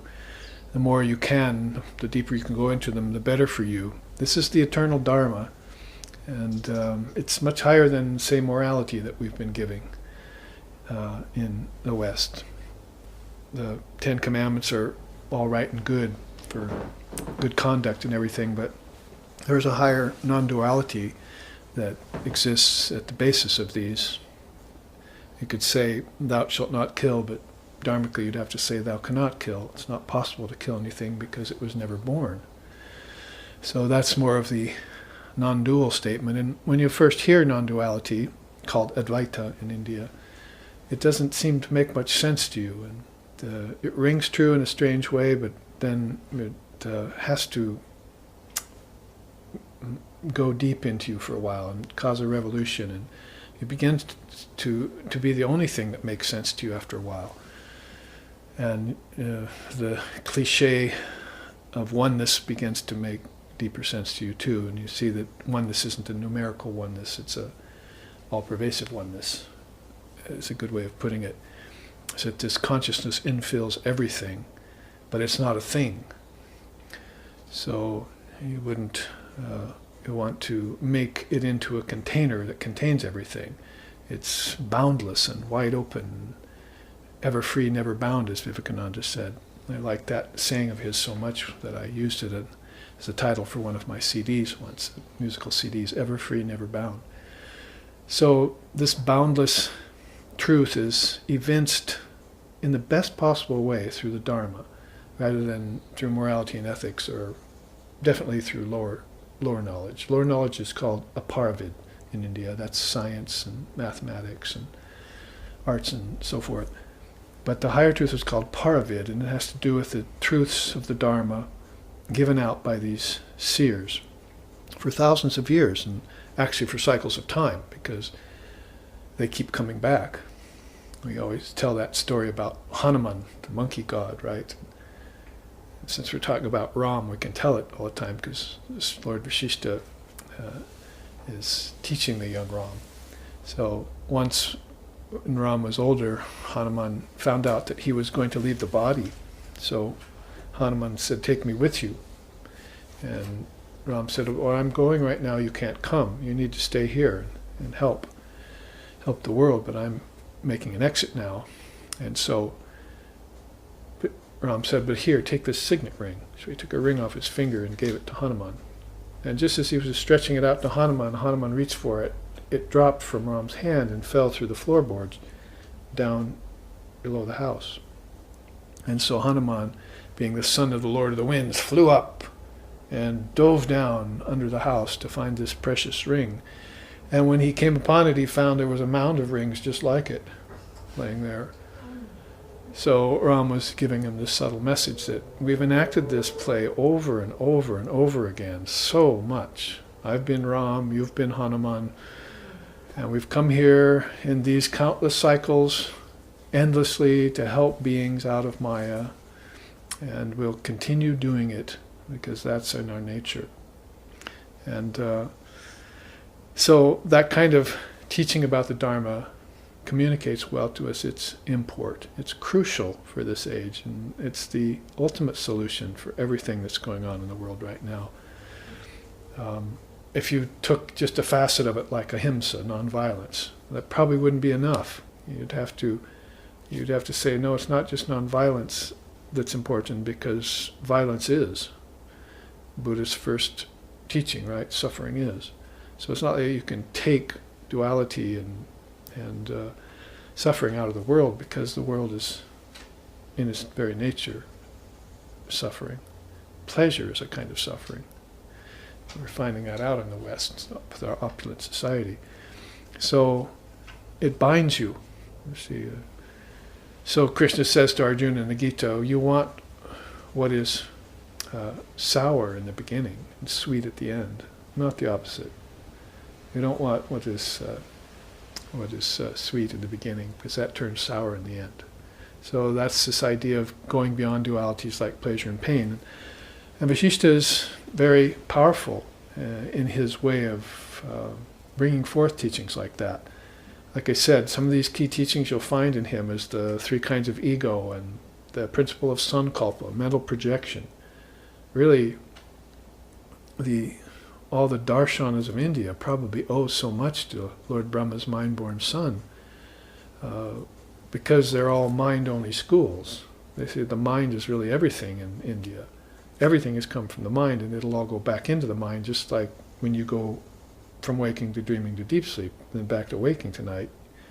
You dissolve all the worlds, and then you bring them all back. You're just doing it so quickly and passing through them so swiftly that you don't see them coming and going. You might catch a little wisp of a dream or a person or a hoary sage with a beard, or your mother, your grandmother, or whatever, who had deceased, you see. But you're just moving past that. But there's a song in India that says, meditate on divine reality and cut time down. So if you sit and meditate, and take one breath and just stop your breathing and stop your heart rate and stop your mind from thinking, which is kind of the penultimate ideal to early stages of meditation, then you'll begin to slow this vibration down, which is what you're doing when you go into deep sleep. You finally just X all vibrations out of the mind. Ego is even gone in deep sleep. Your children are gone. Your money's gone. Everything's taken away from you in deep sleep, and you feel blissful. It must communicate to you that nothingness is bliss, or not having anything or owning anything is bliss, that no responsibility is bliss, that freedom has to be far beyond a political freedom, or freedom from, even just a freedom from suffering, and an addition of pleasure. So Vasishtha is very good about these kinds of teachings, and has other signature teachings we can look at too. We didn't quite finish this up, but you can see as concomitants here is that the chakras are also placed next to these 7 worlds and these 5 sheaths and these 7 lokas, or dvipas. The Brahmandas means a vibrating sphere. Remember, about a month or 5-6 weeks ago, we finished that series called The Spandas of Shaivism. Well, spanda is a word in Sanskrit which means a vibrating sphere. Just like this, Earth is a vibrating sphere, right? Everything's vibrating. Some things very grossly like granite, and other things more fine, and the mind is vibrating at a finer rate. That is, if your mind is not dense. So in the same way then, these are vibrating spheres. But side by side here, you see that they've also placed these 7 chakras, one at the root of the spine, one at the sexual organs, one at the navel, one at the heart, one at the throat, one at the third eye, and one at the crown. So poetically they say the one at the center with 3 above and 3 below. So that center chakra is the heart, the anahata, which is another word for Om, the word. So the one at the heart is in the center, and then there are 3 centers above it and 3 below it. The 3 below it are eating, drinking, and sex life. And the 3 above it are wisdom, vision, and immersion, if you could borrow English words for it. And so consciousness is visiting these centers. It's either restricted to these lower centers, and they have teachings in that system. They're called granthis, or knots, that actually, if I were to just like draw a big line through myself right above the navel and before the heart, and that would act as a barrier that consciousness could not actually penetrate that. I mean, if you get here, then you become a lover of God. You dance, you sing, you rejoice, you increase your devotion to divine reality. You love God with form. Who does that? It's a not very populated center, you see, in that sense.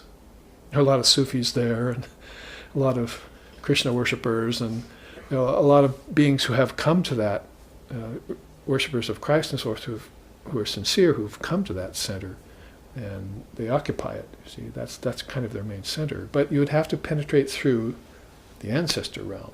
The ancestors are here. Hundreds and thousands of nerves connected to that fetus. Hundreds of thousands of nerves inwardly connected to the soul, too.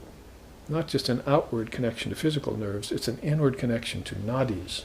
They even have a word for it, subtle nerves. And consciousness is getting itself in and out of bodies and in and out of worlds by these nadis, as energy through these systems. Think of yourself tonight in a dream. What did you become?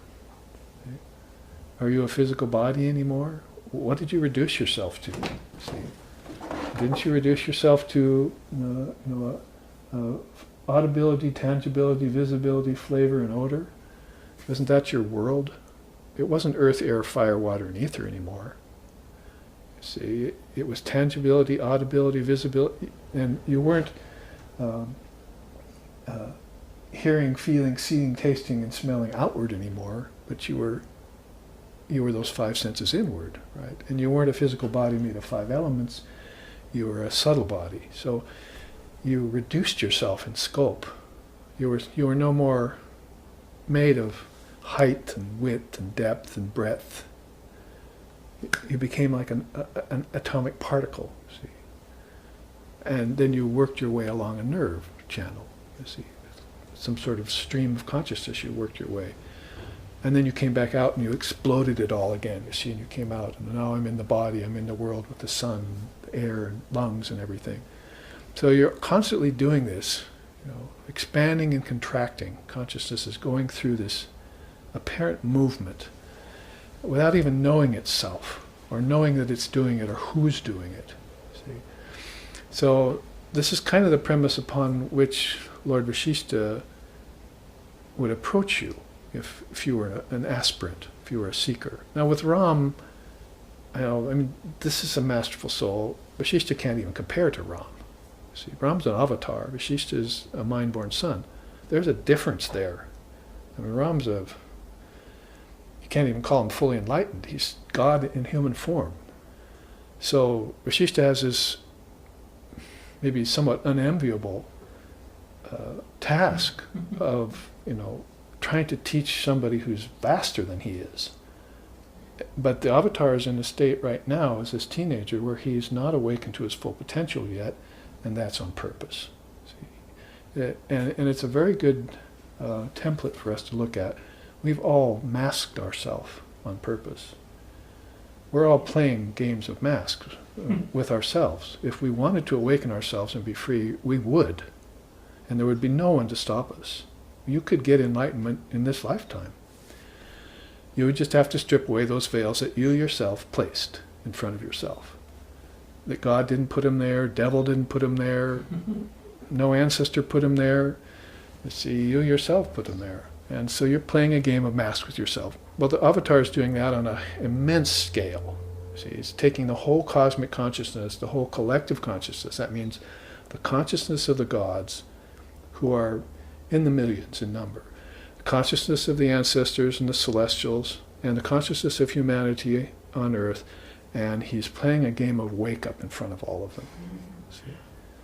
And he's purposely veiled himself with his own Maya. Now this is even stated in the Gita. Krishna says, I veil myself, I bewitch myself with my own Mahamaya. People can't see me, they think I'm clad in human form. They don't know my formless nature, you see. So when the avatar has set himself to waken up, then it's going to be, flowers are going to rain out of the next ether, you see. Things are going to change.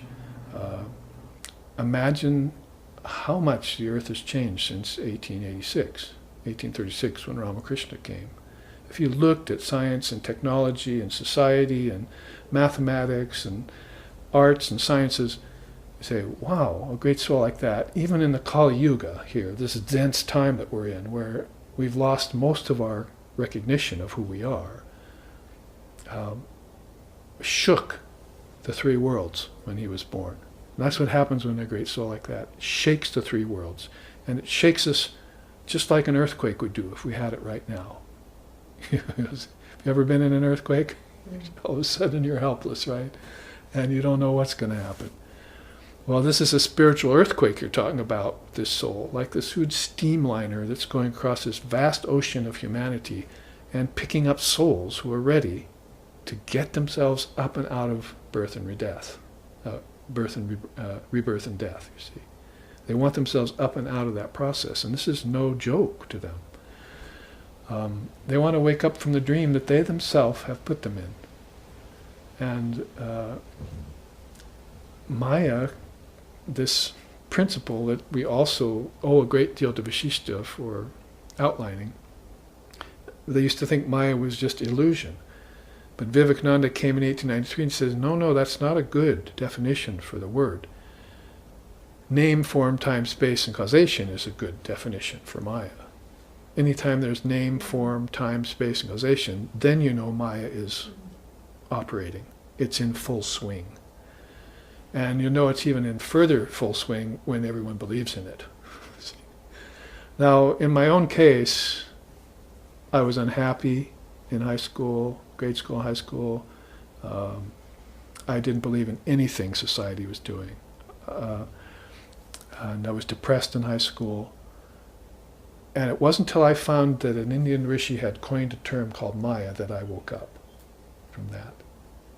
And just to know that there was a 4-letter word, the queen of all 4-letter words, that nobody else in the world had really seen, but that it was there to denote the covering power of worlds of name and form and time and space over the formless reality, gave me a big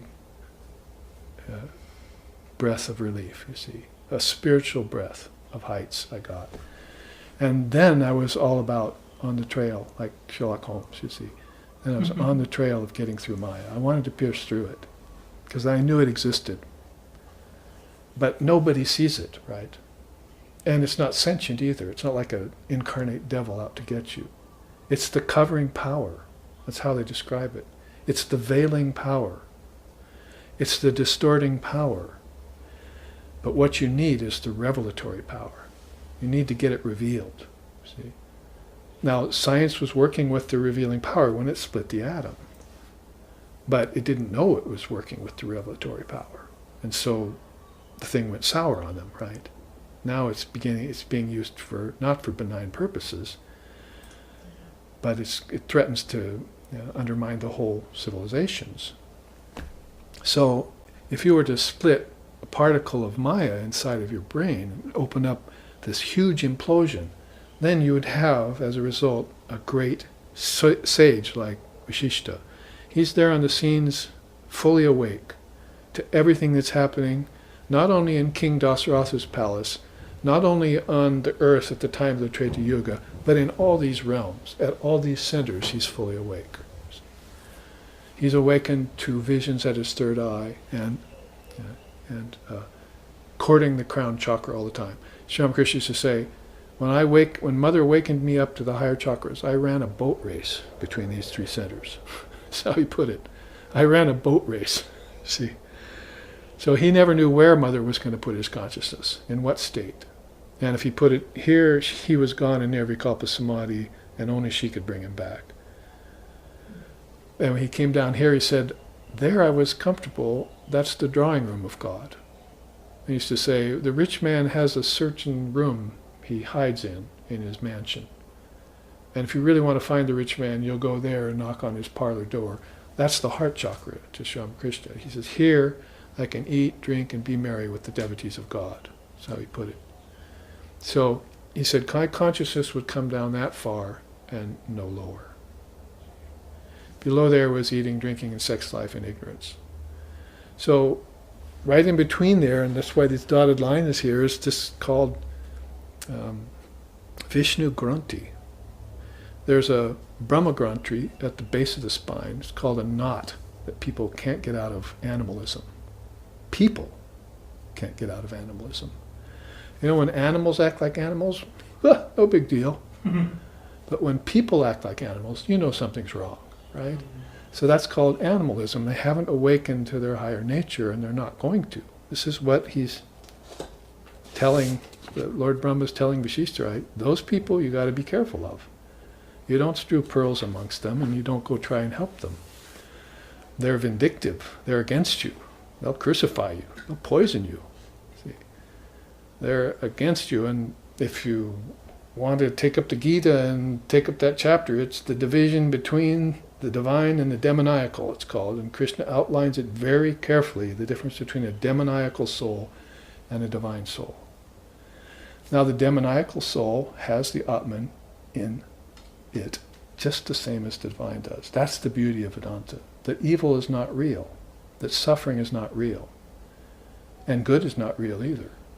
Good is a gold chain, bad is an iron chain. That's all, they both bind you.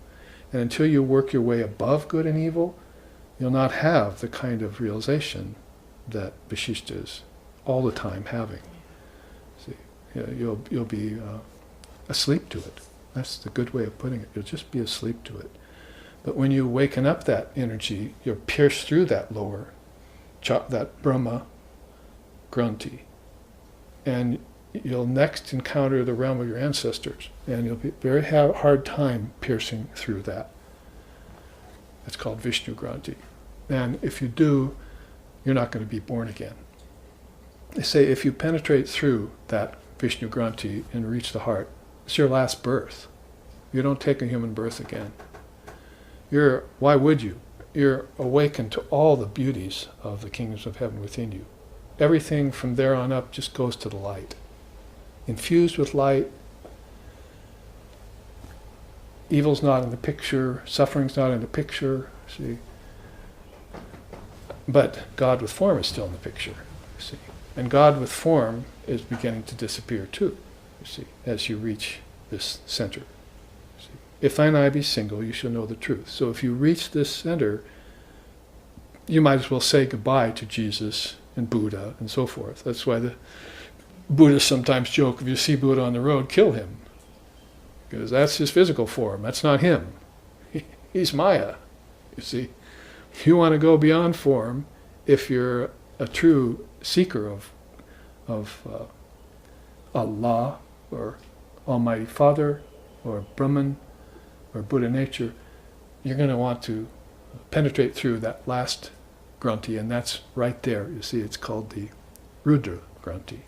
Rudra named after Shiva. So these three great knots, the Kundalini Yoga Upanishad speaks about. The Yoga Kundalini Upanishad is called, speaks about these three great divisions that are keeping beings in their own region and not letting them penetrate through to higher awareness. But I just said a little while ago, if you want to awaken up and pierce through those, you can. By the power of your own subtle insight, you can take methods. They're called 4 yogas, basically. You can jnana wisdom, the barrier away, like Vasishtha wants you to do, or you can bhakti yoga it away. You can increase your devotion for God, love God so much that mammon goes away, Caesar goes away. See? Or you can meditate it away. So you can get so deep into the practice of meditation, Raja Yoga, 8-limbed, that you waken up the consciousness to higher centers. Our great teacher Ramakrishna said there would be no awakening to spirituality until you awaken Mother Kundalini. There will be no awakening until she awakens. She's got to move up these centers, and she's got to help you penetrate these barriers. These barriers, if you were to take something like this apart, it would be sort of like taking this apart, you see. Now, say if I wanted to meditate on earth, water, fire, air, and ether, I really wanted to know what the 5 elements are. So I started meditating on water, and I thought about water in every way I could possibly think about it. And I came to know water like a master knows water. And then I found out that somewhere in that meditation on water that I took over a few months, that I had fear of water. And then I saw that I drowned in my past lifetime. And that was a barrier that was keeping me down. I couldn't know my body and the five elements and this world. I couldn't be comfortable in it because I died in a landslide, or I drowned in water, or I was burned by fire to death, or I was suffocated from air. And the Tibetan Buddhists tell you this. At the time of your death, you'll have to give these up. And when you give up earth, you begin to sweat. And when you give up water, you begin to have a dry mouth. And when you give up fire, your eyes begin to burn. And if you give up air, your lungs begin to burn. This happens to you at the time of death, and you're supposed to not panic when it happens, because you have to have your first conscious death. The Tibetan Buddhists have spent 1,400 years perfecting the bardo of death. Because that's when Marpa brought the teachings from Tilopa and Naropa into Tibet at about 700 AD and gave them to Milarepa. See, this man who said, I said earlier, when I think of the Dharma, I just want to share it to everyone. So this long-lived meditation of 14 centuries has all been resulting in the ability to consciously exit the body, however you want to put it, in whatever system, from center to center, from world to world, from loka to loka, from sheath to sheath, through the 24 cosmic principles. India is rife with ways in which to slough off the non-self. Like a snake gets rid of its old skin, to slough it off with almost no regard for it. See, I'm gone and gone forever. So at the break we were talking about that, you see. How do you know everything's a void after you die? Well, somebody must have seen the void, and then they gave it a name, right? Otherwise we wouldn't know there was such thing as a void. So the void must not be ultimate reality if somebody saw it and named it. See? Well, it's the same with Gaudapada when he tries to explain the 6 proofs of God to you. Trying to prove, you say, can't prove God's existence? Well, let's wait a minute, let's think about that for a second. The fact that nothing is there means that it once existed. See? So if you're looking for God, it's not there. Then you ask the person, well, why are you saying it's not there? If you're saying it's not there, it must have once been there, because you remember it was there, right? You see, so we ought to think about emptiness and formlessness and nothingness and voidness, you see. Nihilism. We have to think about that from the standpoint of the one who saw them. See? And this is why the scientist is not getting the same reading from scientist to scientist through the electron microscope when they look at an atomic particle, because they're in different moods when they look into the microscope. Here, your turn. See, what did you see? Oh, a bunch of garbage. See? What are you seeing? Oh, that's beautiful. See? So one had a fight with his wife that morning, and the other was in a sattvic mood, you see. So their mind colored their perceptions. See? Now, an illumined soul's mind is always balanced, is in yoga. See? And so they're seeing Brahman everywhere. It doesn't matter whether it's clothed in 5 elements and 5 senses, or whether it's beyond them, it's still the same Brahman. So, seeing God in everything, they call it, right? And there's a nice mantra for it, Sarvosmi, everything is. Sarvosmi, everything is. If you want to put that in a negative way, nothing is not. See, I know a physicist who has that on his t-shirt. Nothing doesn't exist. So you realize somewhere along the way that you can't get nothing. You can't have nothing. All you can have is something that appears, and that same something that disappears. And then it'll come back and appear again. So if you're into endangered species, don't be. See, don't take it seriously. The species just disappeared and went back in, and they'll come back out again when they're given a chance. Everything from dinosaurs to Elvis will come back, unfortunately. See? You cannot get rid of anything, right? It's always there all the time. It's just a matter of whether it appears or it's invisible. So to know the invisible, you know what the seen is like. And you probably know what the obscene is like, having seen the seen as the seer, but you haven't seen the unseen yet. That's what's back inside of you, right? And this is what Vasishtha is so masterful at revealing, the unseen. He's a seer of the unseen. And he knows it by his own direct experience. Aparokshanubhuti. He knows this by his own direct experience. It's like, I was speaking at a college in Wyoming recently to some students there about Vedanta, and somebody was saying they didn't believe, that rebirth was true, and I was saying, well, go talk to Dalai Lama about it. He's had 14 conscious lifetimes, and he's probably not going to take it very well when you tell him that rebirth is not true, you see. Because through his own experience, he's had 14 conscious lifetimes. So he knows he's been reborn that many times, and he's taken that many bodies. He's not going to take it very well if you try and tell him that, no, you didn't experience that. See? So this is my own valid experience. So when you look at that kind of a person, like a Vivekananda or a Vasishtha, and I was saying the bookends to that kind of teaching are like, who am I? Are Vasishtha and Ramana Maharshi. Those are the two bookends for Atma Vichara in history, in our history. Vasishtha was teaching Atma Vichara first on, who am I? And then thousands of years later you find Ramana Maharshi teaching the same thing in the last century. Those are the two bookends for who am I, see. And many beings took up that method in between. Who am I? Not earth. Who am I? Not water. Who am I? Not fire. Who am I? Not air. Who am I? Not the five senses. Who am I? Not the mind. Who am I? Not Jesus. Not Buddha. Not Krishna. Who am I? I am pure consciousness, see. Shivaham, Shivaham. You want to sing it? See? Yeah. Aham nirvikalpo nirakara rupo vibhutvacha sarvatra karmendriyanam chirananda rupaha shivoham shivoham.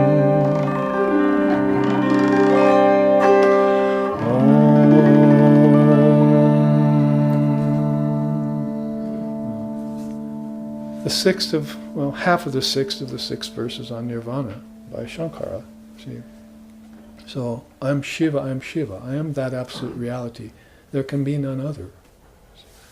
As one of his direct disciples, Hastamalaka, said, I am that, there can be no other.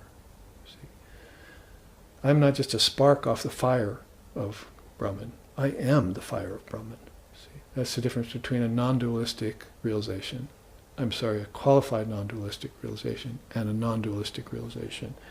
So Vasishtha's on the scene with that kind of full enlightenment in the court of King Dasaratha in that early time, just when Ram is about to blossom forth as the avatar of the age, just before Sita got stolen by Ravana, you see, and taken away, and Hanuman, he met Hanuman. The whole Ramayana is based here, first in the Yoga Vasistha.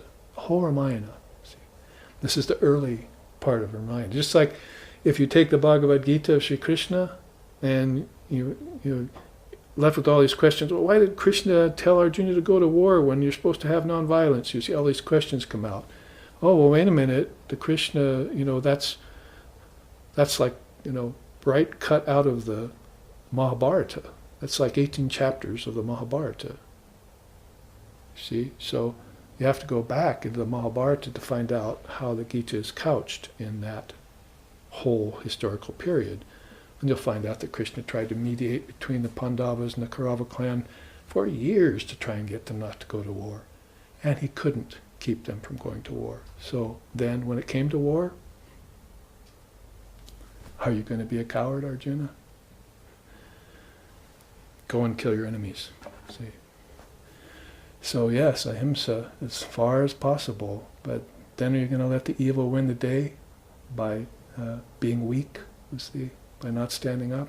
How could Krishna say that to a warrior like Arjuna? He was a kshatriya, he was a warrior. So in the side of the context of everything I'm saying, a great scripture like that, kicks off stories like the Ramayana with Rama and Sita and Hanuman and the bridge they built to Ceylon and so forth, which you can see from satellite now. You can still see those pylons from Ceylon to the mainland India. They have satellite pictures of them, as if a bridge was once built there, you see.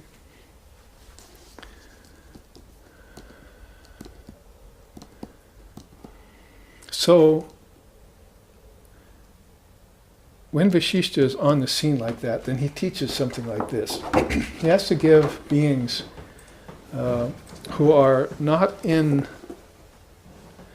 possession of the Dharma, or who have to take the Dharma out and dust it off, you see, and remember who they are. He has to give them some sort of ideology. Now, I showed you here the 7 chakras and so forth.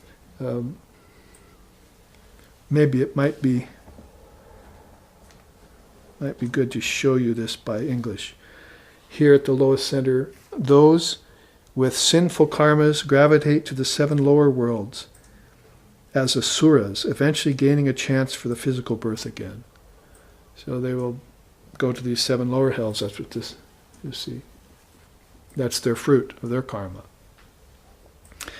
Transmigrating upwards. Transmigrating minds attached to the earth plane revolve between the first 3 worlds. So they're going back and forth in this Kala chakra Buddha talked about. At the 3rd center, pious people with unfulfilled desires arrive at the Svarloka and get reborn on earth to fulfill them.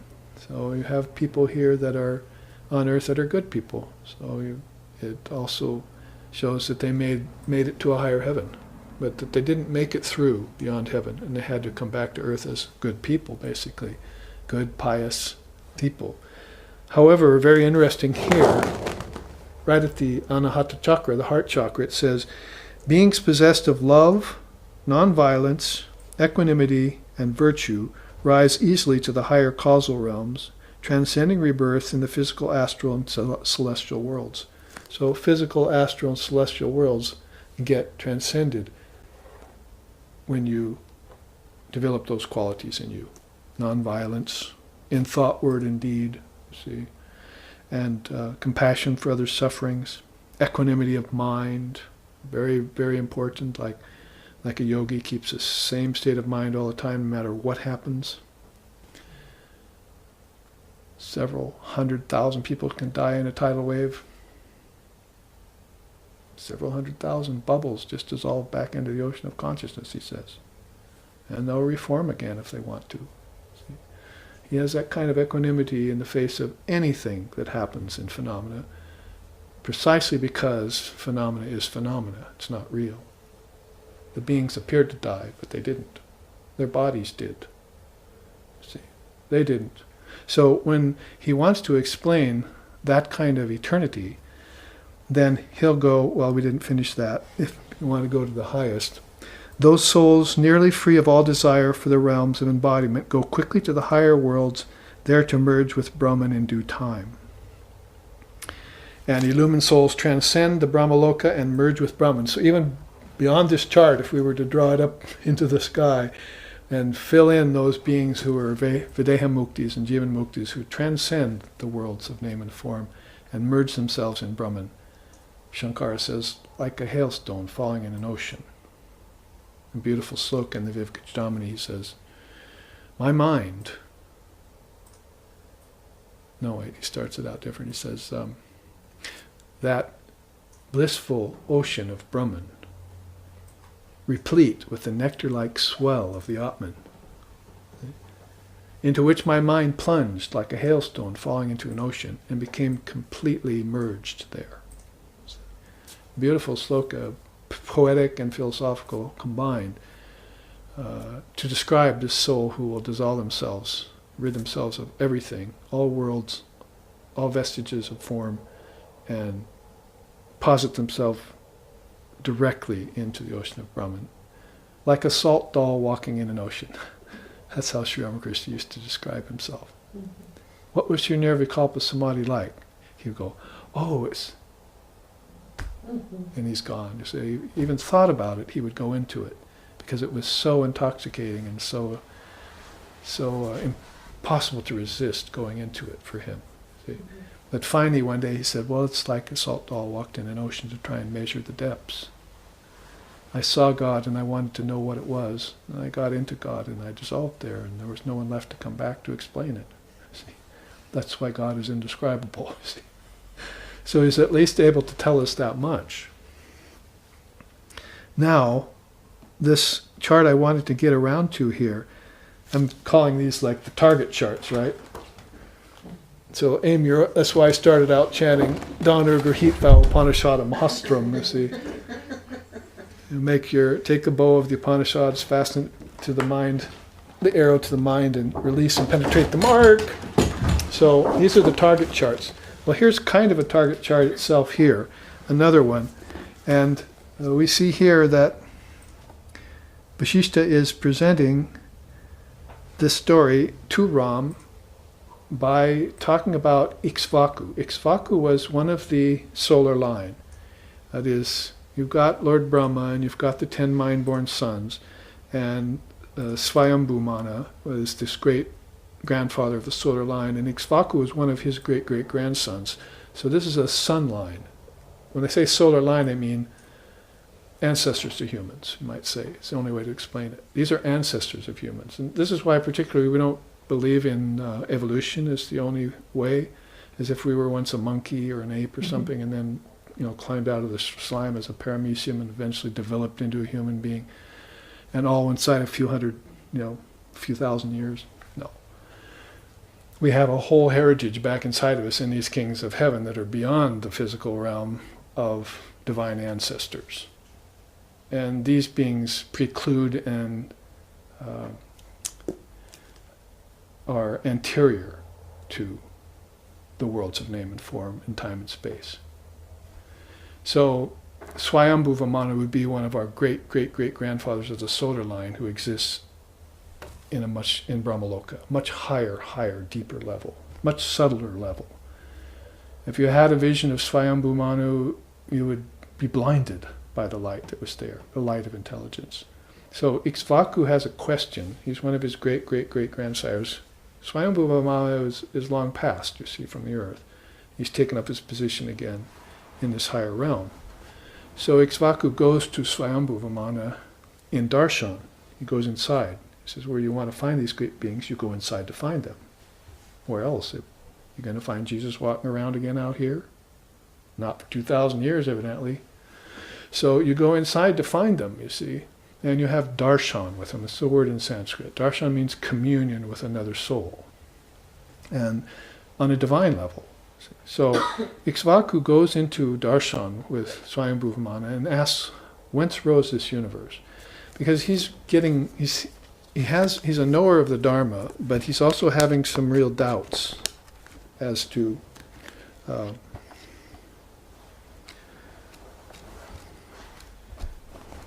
the Maya, as most people would. And I had it marked here, unfortunately, but it fell out. So here, let me see. Story of Ikshvaku real quick. 190.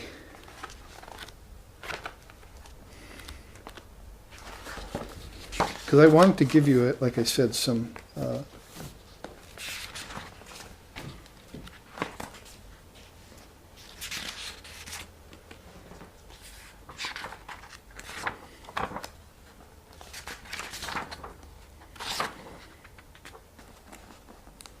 there it is. So I'll pick it up right there, and you can, this basically explains this chart. One day, my prince, the great, and Vasishtha's talking to Ram, young Ram here. He's trying to get Ram through this peak that he's developed about seeing suffering in the world. Ram can't accept that because he's lived in his father's palace all his life, and he just really gets him to see people suffering. He's got a lot of compassion. So he's telling him the story to help him. One day, my prince, the great Ikshvaku, came upon a question that, in conjunction with the inscrutable presence of Maya and the ocean of universal suffering that he had glimpsed, threw his mind into doubt. Now, if you see the ocean of suffering that's far beyond depression you're going to experience. You're going to be absolutely abject with disbelief if you could actually see the ocean of suffering that people are in. It's a very, very heavy, preponderant view. Yeah, there are songs written about it, actually, that are very serious. So, unable to find the answer he wanted, he therefore resolved himself to consult Swayambhuva Manu, the original Manu, who, upon being propitiated by this great soul, promptly descended from Satyaloka, that's here, same as Brahmaloka. He promptly descended from Satyaloka and granted Ikshvaku divine darshan. So they'll come out of these higher states where they are keeping their subtle bodies and will commune with you. They're keeping their causal bodies and they'll commune with you in your subtle body. So you have to leave the physical body to go into the subtle body. And they have to come out of the causal body to take on a subtle body in order for this meeting to happen. That's kind of a metaphysical way of explaining it. If you don't have access to your subtle body, that is your mind, brain, intellect, your mind, intellect, ego, and thought process. If that hasn't been refined, then not likely you're going to have a darshan with a great soul, particularly very often, if at all. So there has to be, again, the receiver has to be open and the transmitter has to be open. Receiver has a great question, goes into his subtle body, waits in meditation. The great soul comes down out of the causal body, visits him, and they commune. You want to know what that's called by Vasishtha? Walking the skies.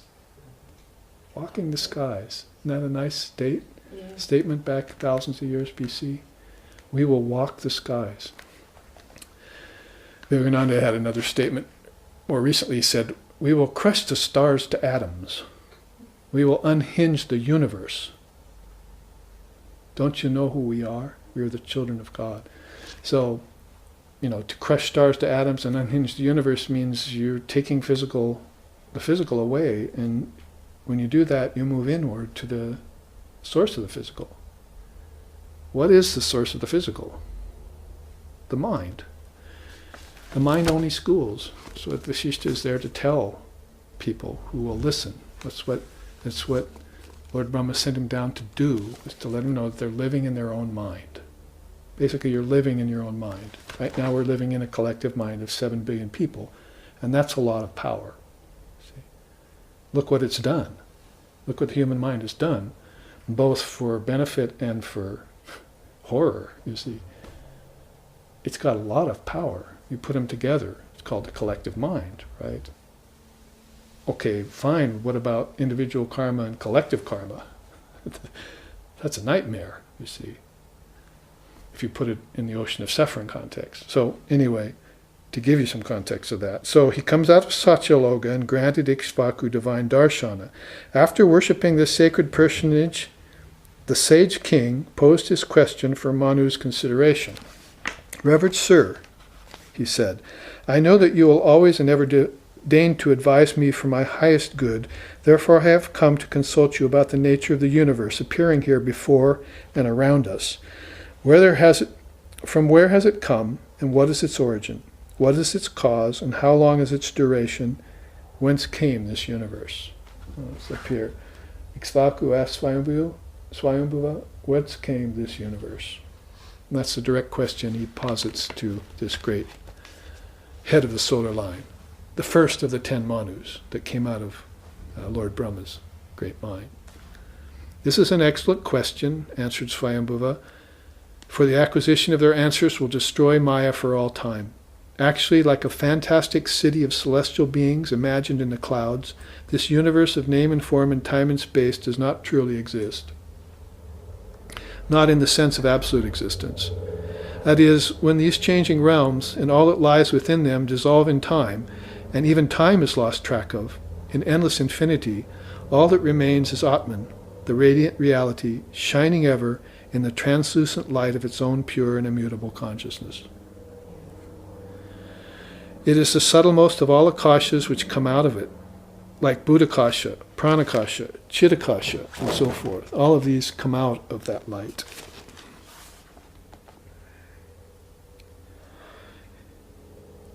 Then he takes a breath, as it were, and says, "It must have been that in an inconspicuous inception past remembering, some very potent Shaktis came forth out of the illimitable Brahman." Here they are. Some very potent Shaktis. It's kind of funny, actually, like bubbles. So Brahman the formless, Lord Brahman, remember when we say Lord Brahma, we're talking about the Trinity, right? But when we say Brahman, with an N on the end, we're talking about absolute reality, nameless and formless. So don't get Brahman and Brahma confused. So it must have been in an inconspicuous inception past remembering, some very potent Shaktis came forth from the illimitable Brahman and commingled, resisting in the insurgence of a cosmic egg, resulting in the insurgence of a subtle cosmic egg of amazing and unimaginable proportions. There it is, the Hiranyagarbha, the cosmic egg it's called. So out of Brahman comes its powers. The power of will. Well, I may be getting ahead here. This is the Hiranyagarbha you have heard your temple priests speak about, O noble king, filled with its infinite and eternal hosts of wisdom particles and cosmic imperatives. These superlative Shaktis, my royal son, infilled with all manner of attributes and qualities of the Mahashakti herself, such as supreme will, Icha Shakti, puissant wisdom, Jnana Shakti, omniscient activity, Kriya Shakti, and the power of infinite manifestation, Dravya Shakti, she's the producer of substances,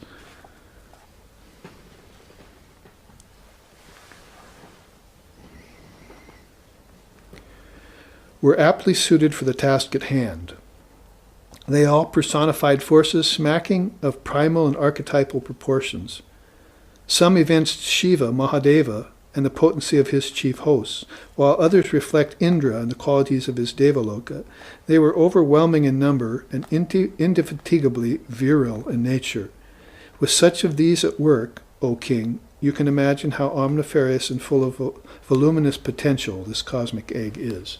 So it's trying to describe the cosmic egg that's going to produce all these worlds. It's not only a Vedic conception, if you will, it's also a tantric one. You talk about Srishti Rahasya and the cosmic egg as a vibrating sphere. Shiva and Shakti get together, they produce an egg. See, and so that when the egg bursts, then that gives rise to all of this. That's how they explain it in short. But most important is that this egg-like hub of puissant production receives its power of projection and manifestation, its very existence, from the pure and blissful rays of Atmagyan, which naturally and continually permeate its entire sweep and content. In the press of seeming appearances, like objects getting revealed by the sun's light and disappearing otherwise, this universe of name and form in time and space rises and falls continually from Hiranyagarbha, due to the subtle and hidden presence of the power of the Atman and its blissful beams of formless intelligence.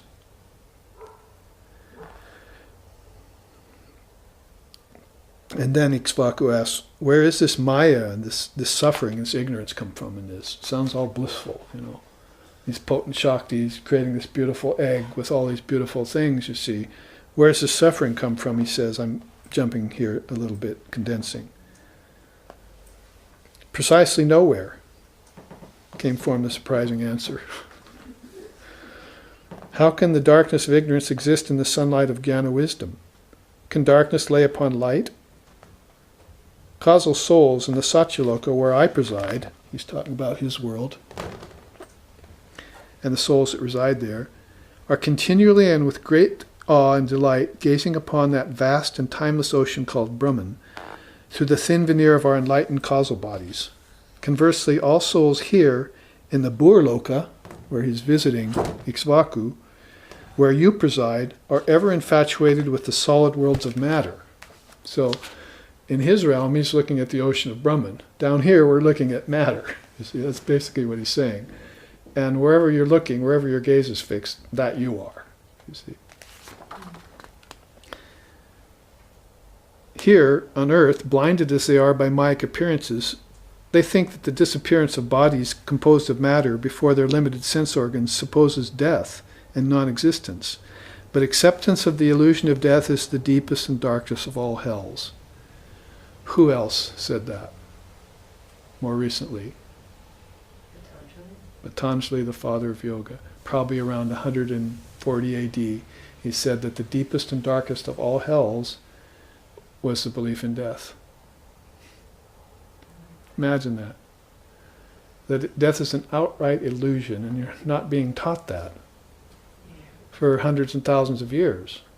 That there's a wool pulled over your eyes here, you see. And you're not being told the truth. Once in prison I was teaching this, and one of the inmates came up to me afterwards and he was really mad. He said, "You mean to tell me, Babaji, that all of this that you're telling me is true and that I've been taught a lie my whole life?" And I said, "Yeah, that's basically right." And he was so upset that he had the wool pulled over his eyes for so long. And then I saw him 2 months later. I came back to that prison teaching again, and he was ready to get into the path. And he got out of prison and he got initiated into the path and everything. So, but he was really upset when he heard about this ruse that had been pulled over him, that death wasn't really real, that it was, the consciousness was absolute and undying and so forth. So anyway, said I wasn't going to read a lot, but you can see how Swayambhava is beginning to explain to Ikshvaku through the story of Vasishtha talking to Ram in another age, this great Jnana wisdom. He says this Jnana wisdom is responsible for all of this. Atmic wisdom, he calls it. Sometimes he calls it Atma Gyan, sometimes just Gyan, or he has different names for it, but he's very keen on it, and he's very specific about it being the background, these vibrating particles of wisdom for everything. Like we could look into a physical object, you see, and think it's atomic particles, but if we look deeper than that, we'd see the wisdom particles. This is an idea. See, it's not just a form, an object, it's an idea. It started off as an idea. I will get a felt pick and play my instrument, you see. So everything exists in idea form before it comes into physical form. It's just a simple way of saying mind-only schools that Vasishtha is trying to teach. That everything started off as an idea in God's mind, that's all. And it's not that far a stretch to entertain such a notion. Might be a notion at first, but pretty soon it will be tracing things back to the source. And that's what Ikshvaku is trying to do. He's trying to get to the source of suffering, just like Ram is. And Vasishtha is trying to help him. See? So basically, if we go through this for the rest of the chart, here's the Hiranyagarbha, the cosmic egg. These Shaktis have combined their powers. That is wisdom, will, this divine wisdom, divine will, divine activity, and divine production. This is basically called these wills. They even sometimes sing about those in songs. Shakale tomaricha icha mai taratumi tomar karma tumi karama loke bale kariyami anke bada kara kari angure langa ogiri kare doma brahma para kare kara adogami ami jantra tumi jantri ami gar tumi garani ami rata tumi rati jemi chalo temi chori shakale tomaricha shakale tomaricha shakale tomaricha. So Icha. Icha Shakti is divine will. It basically says this song, O Mother, all happens by thy own divine will. All of this happens by Mother's divine wisdom, by her will, by her wisdom, by her activity, and by her production. See? Truly, you are the self-willed one and the savior of all living beings. All work belongs to you, O Mother. Others only call it their own. Then he goes on to say, you trap the powerful elephant in the mire, but you cause the lame man to scale the highest mountain. On some you hurl into the realms of suffering, others you bestow the highest bliss. O Mother, I am the machine, you're the operator. I am the house, you are the indweller. I am the chariot, you're the charioteer. I move as you move me. I think as you think through me. It's one of Sri Ramakrishna's favorite songs by Raj Chandra. Sang that to Sri Ramakrishna back in the earlier 1800s. And Sri Ramakrishna was in the body. So all happens by thy own divine will, Icha Shakti.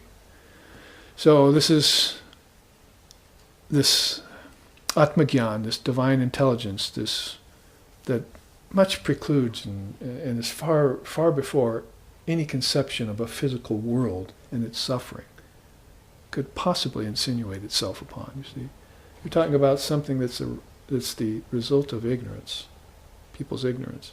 And if ignorance was never allowed a place in the mind, then it would have never happened in the first place. They would have always remained in bliss, like the seers do, and the sages, and the saints, and the saviors. See, they're always in this highest bliss, even in the body. See.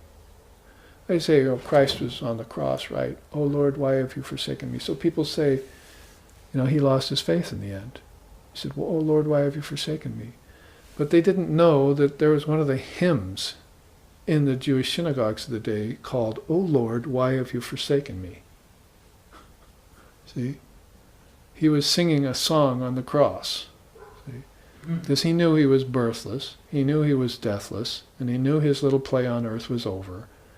And there was a little pain in the body, and that was it. And he was going to his Father at the right-hand side of his Father's throne, right?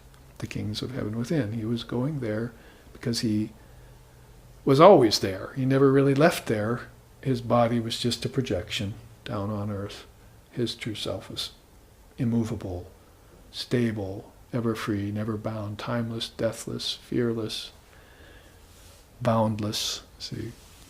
So, no, he didn't lose his faith on the cross. Why would he? His sufferings were over, basically, in the body. So with the 5 minutes remaining in this class, let's look at this. Out of these eternal Jnana rays, Vasishtha says, this is Atma Jnana, just like sun, wisdom rays, come these universes. That's why it's good to have this chart always in view. All these universes in space and time, the 5 elements and their objects come out of that. If you want to say so, let's take a tree. Dalai Lama says, there's the tree, right? And then that's not the real tree. The atomic particle tree is the real tree, right? So, step number 1, you're being deceived by all appearances. Let's at least take it that far into science, right? So actually what you're looking at is swirling particles, but your eyes aren't able to see that. So the senses must be defective. All right, but beyond the atomic particle tree, he says, there's the Buddha nature tree. That's what he's trying to point at here. Vasishtha. There's a Buddha nature or a Jnana wisdom nature behind everything. That's the deepest reality behind everything. Not its physical particles and not its appearance. Its reality behind that is more there. It's a thought out of wisdom. So in that case then, if people come to believe in the 5 elements and the objects, then there's 2 ways to go here. One is in association with Chinmatra, which removes ignorance. Chinmatra means particles of intelligence. Chinmaya is consciousness, you see. or association with the ego and sankalpa, which creates delusion and bondage. That's a dead end. See, double line. Association with ego and sankalpa. Remember that word I said in the first half? Sankalpa is imaginings in time. It's mental projections. It's dreams. Projecting unreal things and making them seem real. And that's Maya's work. Maya will help you do that. But Jnana Shakti, Icha Shakti, they will help you undo it. See, this is the revelatory power and this is the covering power. It's both Maya, but this is Maya Shakti. See, she's got a different direction for you to go. She wants you to go towards Chinmatra. So you can come into the worlds of name and form, projected as your own intelligent rays, find yourself in the body on earth, associate with consciousness, and destroy sankalpa, and attain abhava.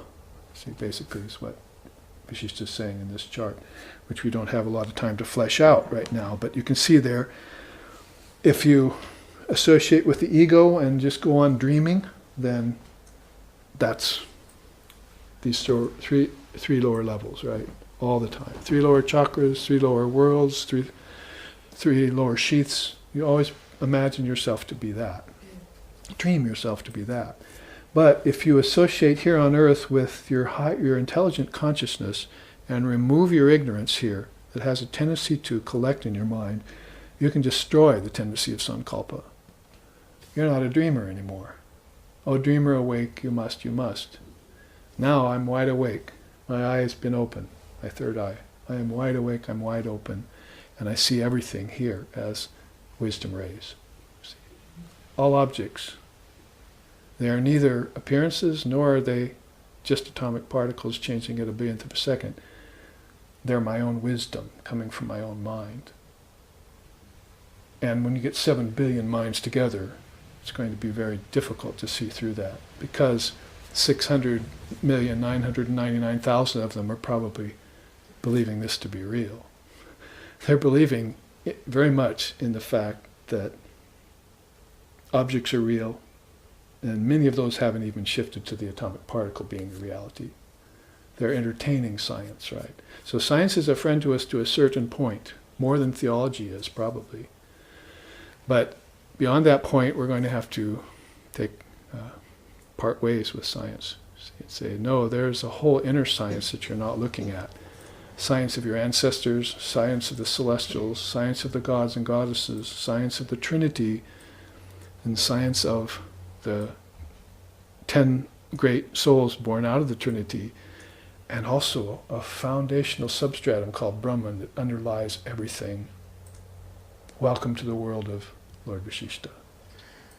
So here, let's end with a chant. Om Sato Ma Sadgamoya Damaso Ma Joitir Gamoya Mrichor Ma Amritam Gamoya Abira Maiti Rudrayate Dakshinam Mukam Tainamam Pahinicham Om Shanti Shanti Shanti. Lead us from darkness to light. Lead us from lower truth to higher truth. Lead us from the unreal to the real. And lead us from the illusion of death to eternal life. Reach us through and through, O Lord and Mother of the universe, with thy sweet and benign presence. Om, peace, peace, peace. May peace be unto us, and may peace be unto all. Om Hari Om.